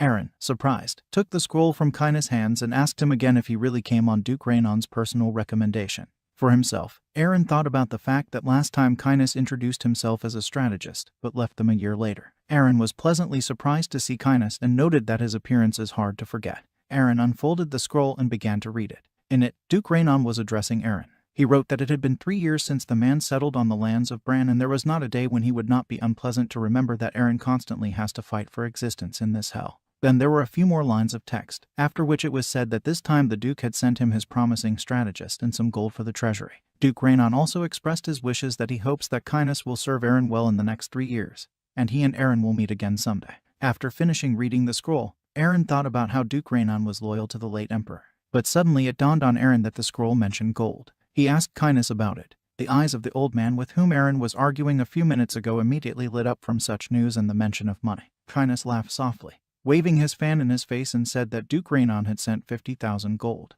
The old treasurer exhaled and said that he understood such a sum, because Duke Rainon was also going through hard times. Aaron turned to the old man and told him not to complain, because with this money you can buy enough equipment and even spend the rest to clean up the city. The old man asked his duke about what he meant by the phrase clean up the city. He replied that this was an investment for the future, because it was unprofitable for their land to keep gold in the treasury and it was better to invest this money in something worthwhile. The old man looked at his duke with complete incomprehension as he continued to speak with an intelligent look. Aaron said that if cities are not cleaned up, frequent outbreaks of diseases will begin and then they will lose the most important resource, which is people. The Duke also added that the fewer people they have, the more difficult the distribution of forces will be and in the end it will lead to the collapse of the castle. The dragon, listening to Aaron's speech, mentally noticed that his logic was not entirely correct, but it was much more important that his train of thought was going in the right direction. Because few people think as far as Aaron does, and even fewer people remember about hygiene and cleanliness of the city. Maybe Aaron will be suitable for the role of caretaker of the dragon's nest. At this time, the old man left the room and told the Duke to do what he wanted, because he was quitting. The old man left the room slamming the door and Aaron was left alone with Kindness. Aaron looked at the man and was glad that now he had a strategist at his disposal from Duke Rainon himself, and he was already going to memorize strategy textbooks. Very timely, Kindness got to Aaron's castle. The Duke turned to Kindness and said that although he was recommended by Duke Rainon, but Kindness probably understands perfectly well that Aaron cannot immediately put him as the chief strategist, because the people and the subjects may rebel because of this. Kindness bowed his head and agreed with Aaron's words. After that, the Duke continued to speak. He said that based on this, he would be very happy if Kindness showed his skills well in the upcoming campaign against the orcs and then, in case of victory and success, Aaron would be able to appoint him chief strategist without any problems. The Duke asked Kindness what he thought about this. The dragon covered his face with his fan again and agreed with the Duke. He said he would be happy to help Aaron in the upcoming campaign. In his mind, the dragon thought that a pathetic person dares to doubt his abilities. He was amused and even interested. Aaron summed it up and said he was relying on kindness. The man thought to himself that if everything goes well, then he will work with this strategist for the next 3 years, which is quite a long time. The dragon replied that he would not let the Duke down and thought that the better he got to know this man, the more entertaining he would become for the dragon. Suddenly, Aaron added that his goal after the war with the orcs would be dungeon development. The dragon was surprised and even a little horrified by such a statement. He asked Aaron again about what he meant and whether Kindness understood him correctly. A week later, the army of the Brandlands stood in large numbers and fully armed in front of their commander-in-chief, Duke Aaron. The Duke said he hoped all the warriors had already learned their strategy by heart. Aaron asked if anyone needed to explain everything again. The warriors remained silent in response. Aaron was satisfied with this answer and he said that the army was going on an expedition today. Aaron shouted that they would definitely destroy the evil orcs and then get rich. The warriors liked this fighting spirit, so they raised their spears to the sky and began to shout. The gates of the protective wall of the lands of Bran opened and a huge army led by Aaron headed to battle with the orcs. In the black forest of the land of Bran, Aaron and Kindness stood on a mountain. They were watching the orc tribe. The leader of this tribe was called Kurok and he captured one citadel in order to build his nest there. Because of the orcs, all the food lines of the land of Bran were destroyed and a few years later, just because of them, a massive famine began, which led to the death of most of the population. Aaron decided that the problem needed to be cut down at the root and that's exactly what he would do. Rommel came up to Aaron and said that their squad had found kobold shooters. Aaron asked the man about how many of these monsters. Rommel replied that they found 5 groups and in each of them about 5 or 6 orcs. Aaron called his sister Cheryl. She came out of the tent and reluctantly approached her brother. He twirled his hand in the air and gestured to her what she should do. The girl, taking her magic staff, ran into the forest. There she created a fireball of the 3rd circle and said that this spell is on the 3rd circle, but hits at the level of the 5th. After that, she directed the ball towards the orc village. At this time, the monsters were talking in their own language and actively discussing something. Suddenly, they saw a fireball in the sky, which then fell next to them and set fire to the forest. The monsters scattered into different ones due to the explosion. Aaron watched all this from that very mountain. He was not happy that his sister used some kind of 3rd circle power that hits like the 5th, as he asked her not to use the power above the 3rd circle in order not to attract the attention of the emperor. The girl returned to her brother while he, covering his face with his hand, thought that if he had known that the girl would use spells stronger than piercing wind, then he would not have taken her with him today. Kindness, who was standing next to the Duke, said that the emperor would sooner or later find out what Duke Aaron was doing anyway, and even more so as long as the soldiers did not spread rumors. There should be no problems with this. Aaron exhaled and agreed with the strategist, after which he asked him if he had found the right place. The man replied with full confidence that of course he had found what he needed. The day before the start of the campaign, Kindness, Aaron, Rommel and Cheryl discussed the plan of action in one of the rooms of the castle. The dragon said that the best outcome of the war against monsters would be to destroy them before the start of a real war, so people don't have much choice. He also added that now the best strategy would be to take the enemies to a place convenient for them and destroy them there. Aaron asked the strategist what he meant by a convenient place. The man replied that this was necessary in order to exclude large losses. Kindness also added that the orc tribe has about 2,000 monsters and even if the people of the land of Bran win, the losses will still be incomparable because they have only 500 warriors. After that, Kindness said that everything else, since it is people who are attacking, then every move needs to be carefully calculated and planned. The man advised to lure out the orcs with the help of cavalry to begin with. Aaron doubted that it was worth using 100 cavalrymen as bait for monsters, but Kindness convinced him that it was really necessary. Kindness added that since the speed will be on the side of the people, they will be able to ambush and then, as soon as the orcs approach the forest, archers and shooters will have to destroy at least half of the enemy troops. Then, according to Kindness' plan, the humans would push them into the open and, with the help of heavily armed knights, surround them in order for them to surrender. Aaron thought for a while, then said that the plan and strategy are excellent. After that, the Duke announced that they would proceed according to Kindness' plan. The monsters were trying to escape from the fire that Cheryl had set and escape from this place. Someone from the squad reported to Aaron that apparently the monsters had started moving. Kindness noticed that apparently these are not ordinary orcs, since they even have scouts. This means that the monsters will prepare for battle as soon as they sense something is wrong. After that, the man added that if this is the case, then why not make developed orcs their slaves? Aaron looked questioningly at Kindness. He continued his speech. He said that in his opinion, such a workforce would help the Duke's goal for dungeon development. Aaron was surprised at Kindness' insight and wit. The Duke admitted that the idea proposed by the man was really good, but doubted that monsters would obey a man. Aaron said that according to rumors, monsters only listen to the orders of ghosts and dragons. In response to this, Kindness laughed awkwardly and said that orcs are a species that obeys only superior strength, so it is not necessary to be a dragon at all. Aaron said he would deal with it later, as he did not want his greed to lead to big sacrifices. Kindness agreed to his order. Aaron asked the man if it was time to start their plan. He ordered his sister Cheryl to take 200 soldiers and take up positions in the forest. Aaron ordered Rommel to create an iron ring and an ambush. Both obeyed the Duke's order and took action. Aaron told Kynus to stay at the top of the hill and he also obediently agreed. Aaron signaled to his army and led them forward with him. At this time, the head of the orcs dined at his castle. A subordinate came running to him and reported that the people were going to attack them any minute. The trigger was angry at this news and asked about where these people came from. The subordinate replied that the people were attacking from the Black Forest. Huron called the people of Brand's land insects that were hiding behind stone walls and said that they had finally come out. The orc was sure that he would easily kill them all. Another orc ran out into the street and shouted that meat was coming to them. He called on other monster warriors to kill all the people and capture the castle. The warriors began to rejoice in agreement with the head. The trigger ordered the Minotaur to be released. The gate was opened and a huge monster Minotaur came out of it with an even bigger hammer in his hand. The beast roared very loudly into the sky. The trigger ordered his warriors to kill and loot. A huge and numerous army of orcs, led by their leader Kirk and the Minotaur as the main weapon, headed towards the people advancing on them. The sun was already setting below the horizon and was going to hide behind the mountains. A huge bird was flying over the forest when suddenly she heard a noise. Taking a closer look, the bird discovered that it was a huge army of orcs. It turned out that the eagle served the dragon and therefore he saw everything that the bird saw. The dragon decided that the time had come. At that moment, the army of the people of the land of Bran was running through the forest, led by Aaron. The Duke shouted to his men to prepare for a clash and raised his sword into the sky. Aaron shouted forward and the human army collided with the orc army. A brutal massacre began. 100 cavalrymen led by Duke Aaron fought against 2,000 orcs led by the monster Kurok. The battle began. Aaron realized that they were not acting strongly enough and needed to continue to crush the orcs. Suddenly, the man saw a huge axe in front of him and barely managed to hide his head from its blade. In front of Aaron stood a huge minotaur. The monster screamed so loudly that people had to cover their ears with their hands.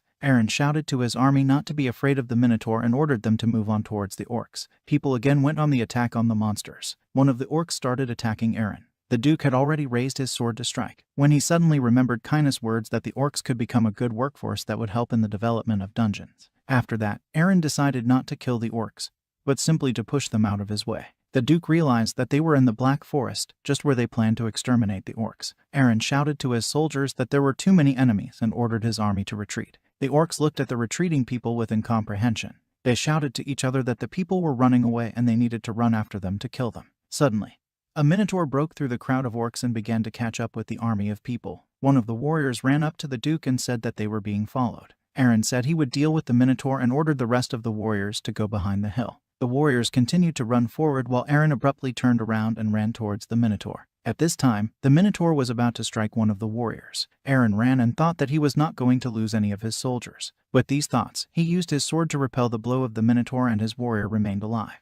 The minotaur flew to the side and fell to the ground. The warriors watched with admiration what Aaron had done. The man watched his subordinates and thought that he sort of ordered them to go over the hill, but they did not listen to him. Despite this, Aaron was glad that at least he didn't have to drag the minotaur alone, who was unconscious on the ground from the Duke's blow. Aaron ordered Arthur to tie up this monster and throw it away into the bushes. The man was surprised by such an order from his lord and asked Aaron if he was going to kill the monster. Aaron calmly replied that he would still need the minotaur, so he would not kill him. Arthur agreed with his lord and said he would do as he wished. Another warrior told his duke that the orcs were advancing. A crowd of monsters stood and looked at the people, intending to eat every single one. Suddenly, several dozen fireballs began to fall from the sky directly on the orc army. The shells fell to the ground and exploded. Aaron ordered his army to retreat, and he thought that his sister Cheryl was doing something that did not suit him, because it kills a lot of orcs. However, the trigger remained alive and was going to run after people to avenge his orc brothers. The warriors had already broken away from the explosion site, when suddenly the trigger and several orcs began to catch up with them. Suddenly, the monster running in front of the chicken rolled back on him like a bucket from the mountain.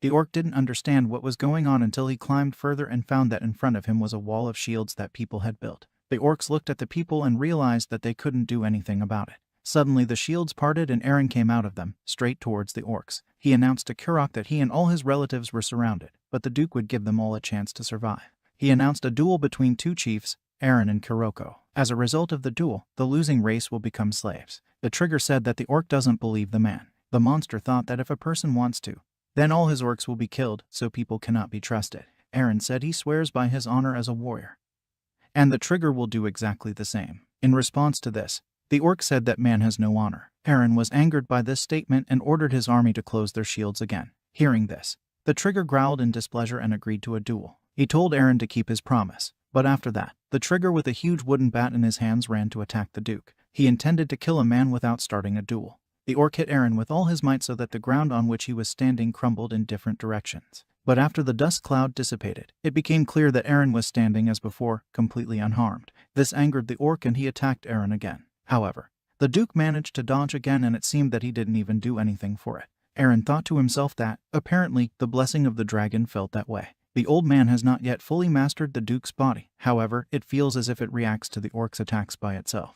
After Aaron once again dodged the orc's club, the trigger called the Duke a coward. This angered Aaron and hurt his dignity. After that, Aaron took the sword in his hands, threw it on the ground and called the chicken a dirty pig, said he would teach him manners. Rommel in horror shouted to his lord with a question about why he threw his sword. In response, the Duke told Rommel not to worry, because he would definitely teach this monster a good lesson. The orc growled, saying that there is honor in a man and decided that in this case, he would also drop his weapon. The trigger said that he would break a man with his own hands. Looking at the duel between Aaron and Kurok, Rommel thought that no matter how strong a person was, anyone without a weapon would lose to an orc. This happens because orcs grow up in battles all their lives. They are stronger than most people. Rommel noticed that even the claws of the orcs have become sharper, and his lord is not even wearing gloves. The trigger was preparing to strike Aaron. And at the moment when he began to put his hand on the Duke's face, Aaron wondered why the orc was moving so slowly, because Aaron was only concentrating on him. Aaron dodged the orc's blow, but found himself wondering how hard the monster would hit. Therefore, when the trigger once again prepared his fist to hit Aaron, he did not dodge. The orc barely grazed Aaron's cheek and he thought that the blow was not at all sick, as expected. The warriors behind Aaron whispered. It seemed to them that their lord was really being defeated and they began to think about what would happen to them if Aaron really lost. The trigger shouted that he would make all people his slaves. The monster growled and then his entire army roared. But suddenly Aaron ordered the monster to be silent. With great speed, Aaron moved from his place and attacked Kurok. He hit him in the face with great force and he flew to the ground. The trigger stood up and shouted that the man was using magic and then asked Aaron about where his honor was. But he only dealt another blow to Kuroku with such force that he flew back to the shields of the army of people, but bounced away from them towards Aaron. He grabbed the orc's head with his hands and began to strike even more blows. While doing all this, Aaron said that today it is the orcs who will become slaves of people. Unable to withstand such oppression and attacks from Aaron, the orc began to beg for mercy. Aaron took pity on the chicken. After that, the enslavement of the orcs was successfully completed. Aaron was standing on the roof of one of the walls of the orc city. In his hands he held a rope with which the trigger was tied. The Duke was addressing the orcs. He said that he was not going to kill them yet, but from now on they would become slaves of people. A crowd of orcs watched Aaron. He shouted that from that day on, the orcs would work on Bran's lands. For this, Aaron will give them the right to hunt in the nearby forests. And if their tasks are completed, then people will even share their food with the orcs. However, if even one orc tries to stage a mutiny, Aaron will kill them all completely. The Duke warned the monsters that he would wring the neck of each of the orcs standing in front of him with his own hands. Aaron asked the orcs if they understood his terms, but the crowd remained silent in response. After that, Aaron grabbed the chicken by the head, raised it higher and said that if the crowd remained silent, then Aaron would do the same with him as with the leader. After that, the orcs shouted that they understood everything and they heard a man. After that, Aaron said that in return for his time spent and as punishment for all their actions,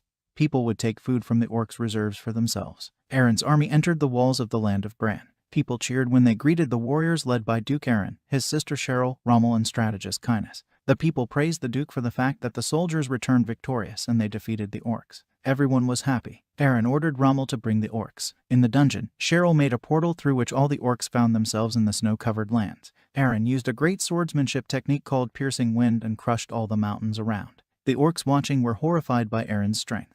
The orcs bowed on their knees to Aaron, while he spoke about how from that day on they would serve the great dragon power. Aaron ordered the orcs to raise their heads and remember what Aaron alone did to these mountains and the city. He told the orcs to always remember their place in this world. The next day, Aaron called Kurok to him. He bowed to Aaron on one knee and said that I swear not to reveal the Duke's power to him, and if they try to take revenge, the trigger will stop them. Aaron told Kurok to remember that if at least one orc tries to do something, Aaron will destroy their entire species.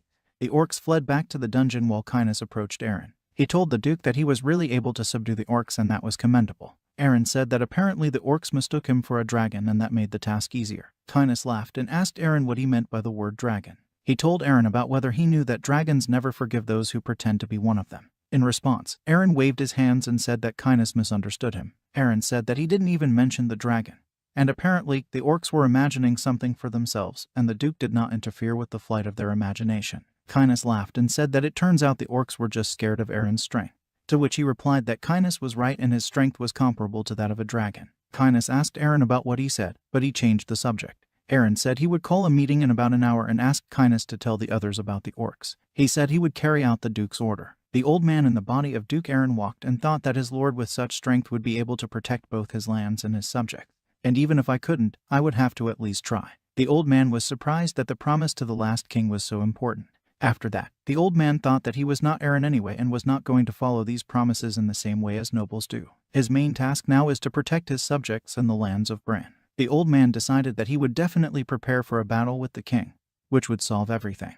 At the duchy's post-war meeting, Aaron said that they had successfully completed the military campaign against the orcs without a single loss, and all thanks to strategist Kindness. Cheryl's sister, hearing these words, seemed offended and angry that her brother did not mention her, but did not say anything out loud. Kindness also said that he was pleased to hear Duke Aaron's praise, but without his lord, nothing would have happened anyway. Suddenly Cheryl's sister couldn't stand it and told everyone to shut up. She asked angrily and shouted about why no one was praising her, because she bravely blew up the orcs with all her magic. In response, Aaron asked Cheryl about who asked her to blow up everyone there. The Duke said that his sister had killed a huge number of orcs, which they could enslave and pump to death with work. In response, the sister began to mimic her brother and pouted resentfully. Aaron continued his speech, summing up everything that happened. He said that now the land available to them has increased fivefold and the Duke believes that it is time to discuss the effective use of these lands. Aaron suggested dungeon development. Everyone in the room, including Rommel, looked at Aaron questioningly and asked him what he meant by these words. A man named Max, who is the administrator of the duchy and part-time spy from the poor aristocracy,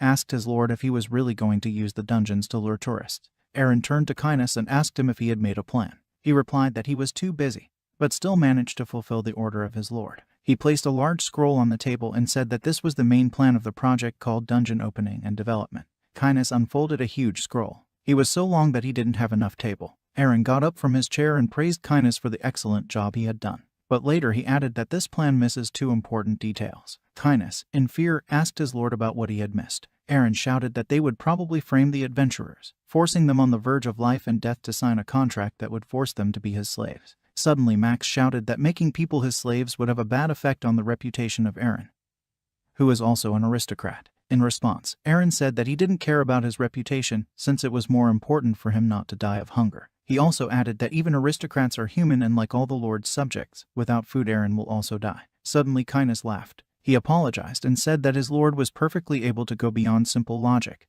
and this made Kindness laugh. He also said that it was a shame for him that he, the strategist of Kindness, did not understand his master's intentions. He said that he would definitely add to the plan a treacherous setup of adventurers. Max grabbed his head with his hands and called everything that was happening madness, because at this rate the duchy will definitely come to an end. The next day, Aaron went out into the city. He asked the old man if he was really engaged in urban sanitation. The old man said in fear that he was 100% sure that they would not starve to death under Aaron's command, and therefore he would gladly use the entire budget of Bran's lands postponed for the winter, for the sake of the cleanliness of the city. In response to this, Aaron said that the food seemed to be there and besides, they had savings. In response to this, the old man laughed and asked about the savings in question. The old man said that this money was spent on equipment for the war with the orcs, because it could not fall from the sky. After that, the old man summed up that in his opinion such a cleaning of the city would be enough and there was no need to spend the castle budget on it anymore. In response to this, Aaron got angry and said that he had told the old man 100 times that cleaning was not needed for beauty, but so that people would not get sick. For this reason, you need to clean the city all the time.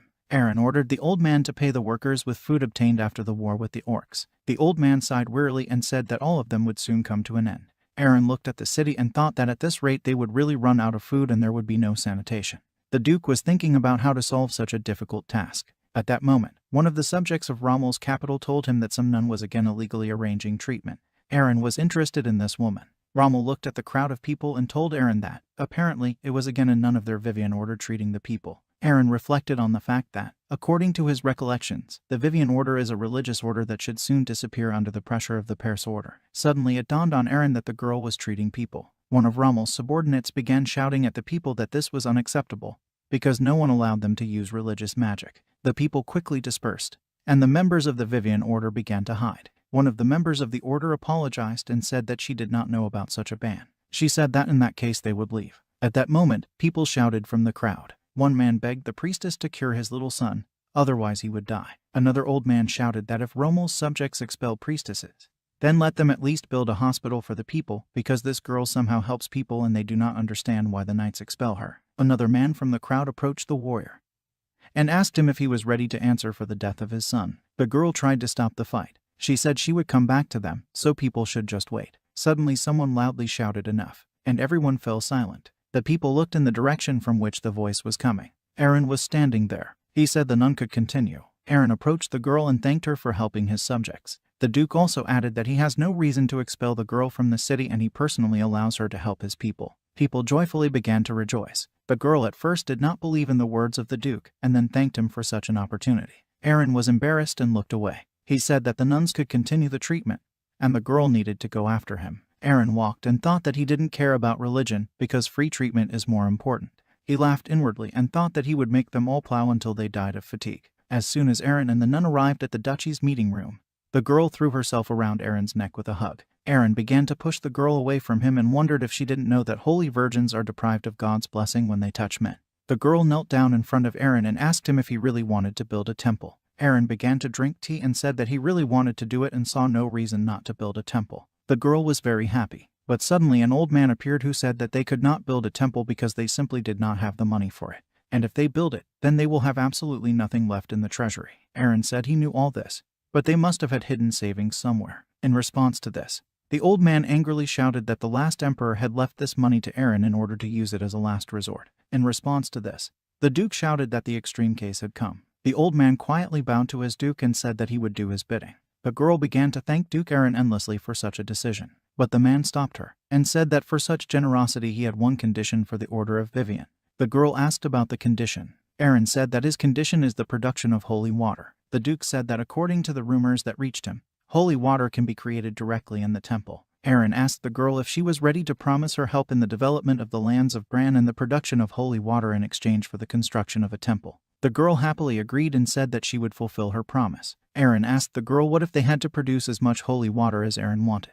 In response to this, the girl agreed again. A few weeks later, Kynes ran up to his Duke and reported that the orcs had discovered a hidden dungeon and it was located near their fortress. Aaron asked Kynes about which dungeon he was talking about. Kynes said that according to Kurok, this is some kind of long-abandoned place. In response to this, Aaron asked about whether this was mentioned in any ancient writings and whether this place has no owner at all. Kynes replied that they had found absolutely nothing. He also added that, apparently, now this dungeon has become a den of a wide variety of creatures. The strategist asked his lord if they would develop such a place, because it is difficult for Kynes to imagine how adventurers can be lured there. Aaron thought that no one would believe that a high-ranking dungeon just appeared, even if they made it out of an abandoned one. Suddenly Aaron remembered the nun. The Duke laughed and said that he had come up with a great idea and had found a way to lure adventurers there. Aaron said that they would spread a rumor about the elixir of eternal life, which could supposedly be found there. Kynes said they didn't have anything like that, but in response to this, the Duke said that they actually had one such thing at their disposal and called the strategist to follow him. Arriving at the temple, Kynes saw how the girl treats people and was very surprised. He can't understand what kind of glow it is,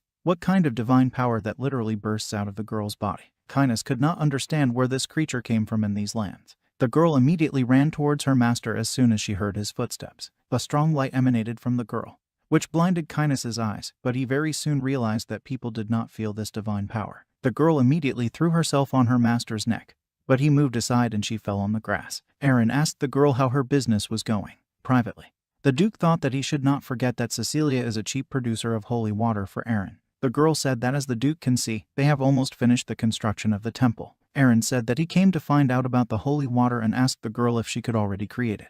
In response to this, the girl said that she certainly has such an opportunity. The girl sat down on her knees and began to pray. She turned to the goddess Vivian and said that her devoted servant had come with a plea. The girl asked to give her a particle of her energy and create a miracle. After that, the water in the bowl in front of the statue of Vivian lit up. All the people standing and watching were shocked. The dragon thought that this was impossible, because this force is inhuman and, apparently, Cecilia is a direct descendant of the goddess. The dragon wondered if the girl hadn't woken up yet. Aaron filled the bucket with water and told the old man to try the water, because he is the oldest and sickest of all those present and the effect will be most noticeable on him. The old man took the ladle in his hands with skepticism. He said that he did not believe that simple water could cure, unlike real medicines. The old man took a sip of water and immediately felt 5 years younger. Now he could jump, do somersaults and almost sit on the splits. Cecilia asked Aaron if her water was better than real medicine. The girl took the guy by the hand and began to stroke. Aaron panicked and began to push the girl away from him. The Duke thought that he just needed to pour some holy water into the dungeon and spread the rumor about the source of eternal life there.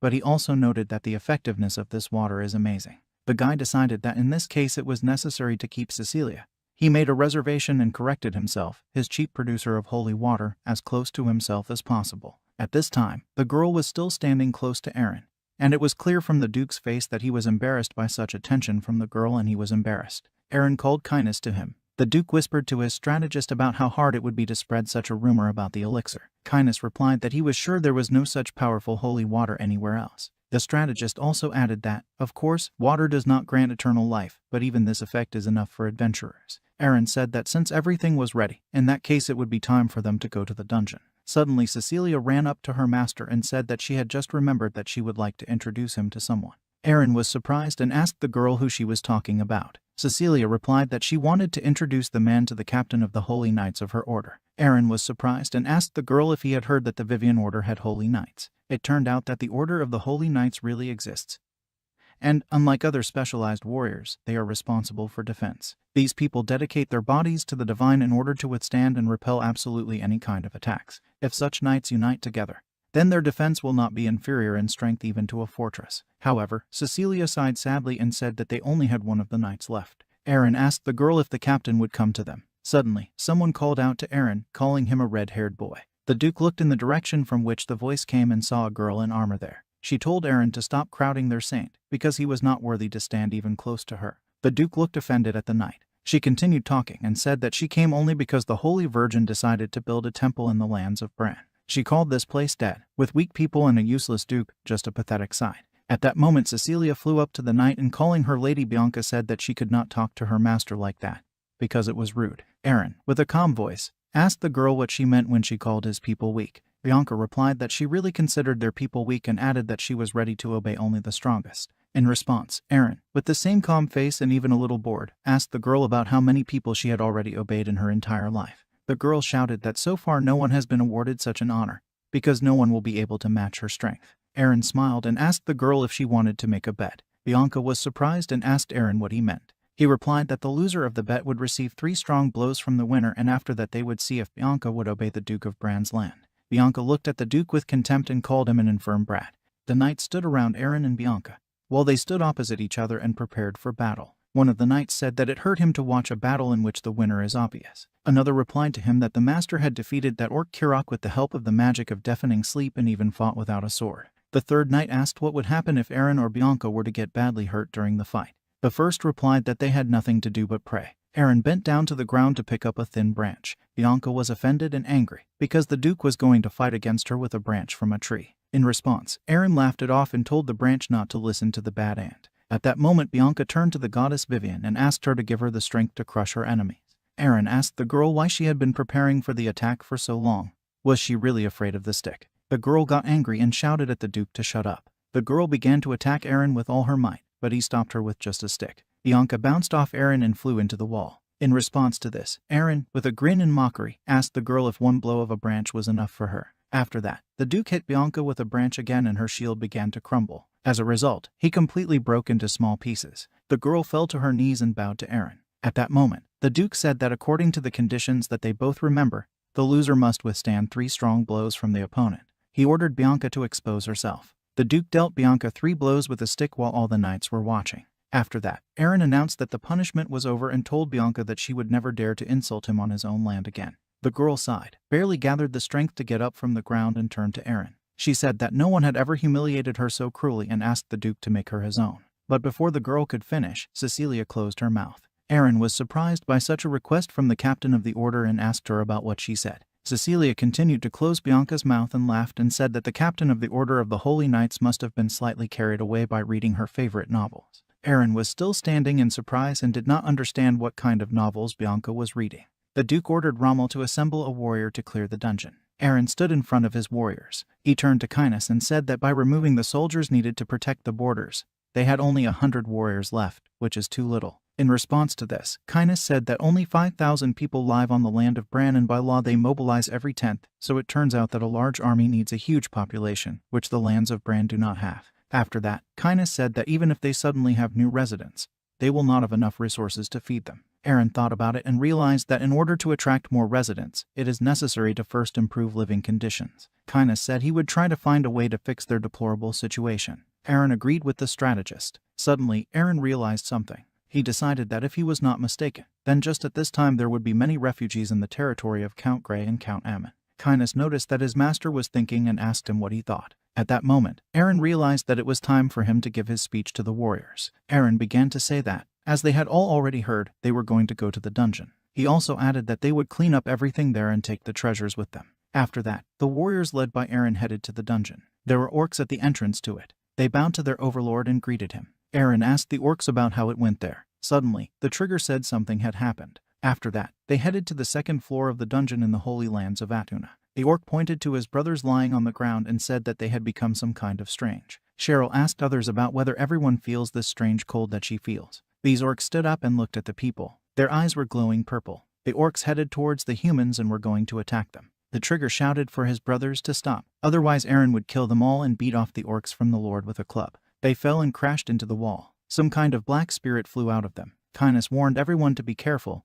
because these are ghosts. The ghost flew through Kurok's baton, despite the fact that he was trying to protect his master. The ghost flew to Aaron, but with the help of the sword was able to repel the attack. A bunch of ghosts surrounded the people in the dungeon. Cheryl thought that she would still have nightmares about these creatures. The girl released a fireball from her magic staff and it crushed several ghosts. Rommel called out to Mrs. Cheryl and asked her for help, since neither he nor the trigger can harm these ghosts in any way. After that, Kynes said that he forgot to mention that only magic can hurt ghosts. Rommel said that such an important detail could have been said earlier. Cheryl ordered everyone to stay put and not move. After that, she released another stream of fire from her staff towards the ghosts, and they flew away. After that, they gathered into one lump and let out a long howl, so loud that everyone in the dungeon had to cover their ears. After that, one huge ghost reappeared and Aaron cut it with his sword, charged with the fire of his sister Cheryl. Kynes said that apparently the ghost stayed in this place for a reason, because maybe they even guarded something. Cheryl called out to her brother to come to her. The girl was holding a book in her hands and reading it. After her brother approached her, she showed him the title of the book, which read The Legacy of the Ancients.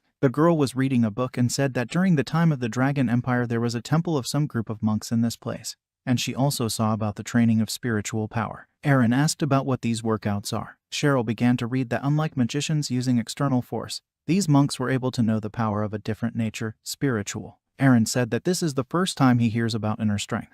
In fact, the external power of magicians is a vessel that is filled with mana and they receive it from birth, and spiritual power is a vessel that can be increased and changed. Aaron turned to Kynes and asked him if he had ever heard of such art. The man replied that it was quite entertaining. He added that if everything is exactly as explained by Mrs. Cheryl, then thanks to the training of the spirit, even an ordinary person would be able to use magic. Aaron asked Kynes if this meant that his soldiers could also master this magic. Kynes cautiously replied that even if this was the case, he thought it was not worth trying it yet. Aaron asked about why Kynes thinks so. He replied that if you examine the dungeon, you can see blood and traces of endless struggle everywhere. Kynes suggested that the training of this force is so inhuman, or the force itself is so dangerous that in the end they all just killed each other. Aaron thought about it, looked at the book and said that he would hide this thing for now. At this time, on the third level of the dungeon, Aaron and other people were destroying the dungeon and found a chest with a lot of gold. Aaron said that since they were done, the trigger would take only half of the gold in the chest and leave the rest in it. Kynes turned to Aaron and said that he would like to take half of the gold. Aaron asked him why he needed this gold. Kynes said that since this dungeon is pretty simple, it will be difficult to put adventurers in a critical position. Aaron thought about it and agreed with Kynes. He went on to say that therefore, with the help of this gold, he will be able to add several additions to the dungeon. Aaron asked Kynes about what additions he wanted to make. As a result, the orcs built a maze in it under the guidance of Kynes. He looked at the work done by the orcs and said that when the foundation of the labyrinth is done, he is an ancient dragon, orders all the dead to rise. After that, he added a couple of torches in a well with magic water. Kynes tasted the water, said that it had a good taste and it would prolong life for about a year. It only remained to find greedy customers. The adventurers crowded in front of the gate leading to the entrance to the dungeon. One of the adventurers noted that it was pouring like a bucket and thought about when this winter would end. He also noted that all the guards in this place are dressed in brand new armor. Another adventurer suggested that maybe they found something in this new dungeon, such as an artifact. The girl also added that if things are different, then she does not understand why so much spending was needed. After that, the adventurer pointed to the tavern and asked the girl if it was also an unnecessary waste in her opinion. The man noted that other buildings are still under construction, and the tavern looks like new. The adventurer said that this means that they are happy to wait for people like them, Or more precisely, they are waiting for gold, which they will spend in this tavern on alcohol and food. The second adventurer said that if this is the entrance fee to the dungeon, then he will spend quite a lot of money there. After that, the adventurers entered the tavern and the owner greeted the adventurer, calling him by name Gerald. The man also greeted the owner in response and asked him how many people he had robbed to rebuild such a good and beautiful tavern. But there is also a hotel on the second floor. The owner replied that he had by no means robbed anyone and all the money had been borrowed. After that, he changed the subject and asked the adventurers if they had heard that a new dungeon had appeared, because of which many adventurers would soon get into his tavern. Because of this, the man recommended that young people hurry up while there is time. Gerald said he didn't expect to be rushed and he laughed. The adventurer looked around, took out a gold coin from his pocket, handed it to the owner of the tavern and asked him what he knew about the new dungeon. He replied that he had heard rumors about the source of eternal life, but so far these adventurers are the first who are going there. After that, Gerald gave the owner of the tavern another gold coin and thanked him for the information provided and added that he never lets him down. He asked the owner to bring him something to eat because they want to enrich this tavern. The next day, in the morning, Aaron was sitting in the lotus position. A book was opened in front of him in which he read about spiritual power. The Duke thought that he could only use the blessing of the dragon in full force so far, and Kindness correctly noted that these teachings could be dangerous, but Aaron needed his own strength, his personal one. At that moment, Cecilia came up to Aaron and disturbed his meditation. Aaron was startled by the surprise and asked the girl about what had happened and what she needed from him. Cecilia said that she came in order to somehow express her feelings for him. The girl handed the guy a plate with sandwiches on it. Aaron took this plate, but suddenly one of the warriors came running to him in order to give it, and so Cecilia left. The warrior informed his master that the adventurers had arrived. In response, the joyful Aaron asked the warrior about how many slaves there were. The next day, a crowd of adventurers rushed to the dungeon called the Source of Atuna. The adventurer noticed a sign that said that the entrance fee was 10 gold. The girl paid her money, and in response to this, she was handed a payment paper and told not to lose it, since it is her pass to the dungeon. Gerald wanted to enter the dungeon, but the soldiers blocked his entrance and told him that it was impossible to enter the dungeon without paper. Gerald started to say something, but the soldiers interrupted him and reminded him again that you need to pay 10 gold to enter. Other adventurers began to mutter discontentedly and say that this was robbery. Another said that with this money you can feed a family for 3 months and this is some kind of divorce. After that, the warrior announced that he was now declaring the words of the owner of the brand lands, Duke Aaron. You can always earn 10 gold. But the elixir of eternal life can be exhausted at any moment. Decide for yourself what is more expensive to you. After that, Gerald took out a bag of money from his pocket and handed it to the warrior. After the adventurers entered, they were told that there are many dead people living in the dungeon and if they want to overcome them, they only need a special holy water, which costs 1 gold apiece. Gerald said that he already had water and showed a bottle with it. The one who sold the water said that it was water from the Church of Paris and called the adventurers poor devils who do not know that the holy water of the Vivian Church is much stronger. Gerald stopped, thought, gave the seller a few gold coins and took the water. The seller thanked him and took the money. He also started trying to sell magic equipment and Gerald asked to see it. After that, Gerald saw a sign that said that an emergency rescue request costs 100 gold coins per person.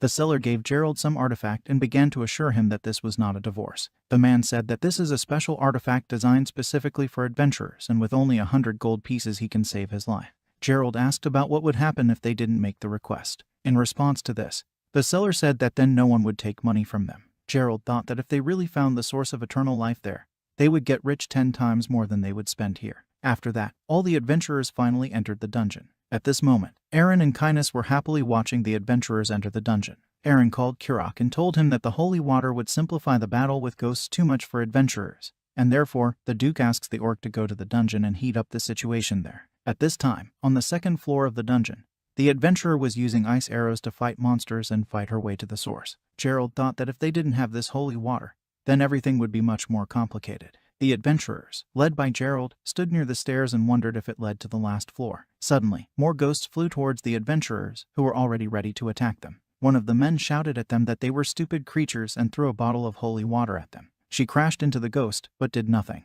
As a result, the ghost attacked the man and he flew down the stairs. The other adventurers were scared. They realized that these were mutant ghosts and Gerald ordered everyone else to get weapons. However, after that, several more ghosts ran out. Gerald got scared, said there were too many monsters and ordered all the other people to run. After that, the orcs pulled off their blue cloaks, which made it seem that they were ghosts.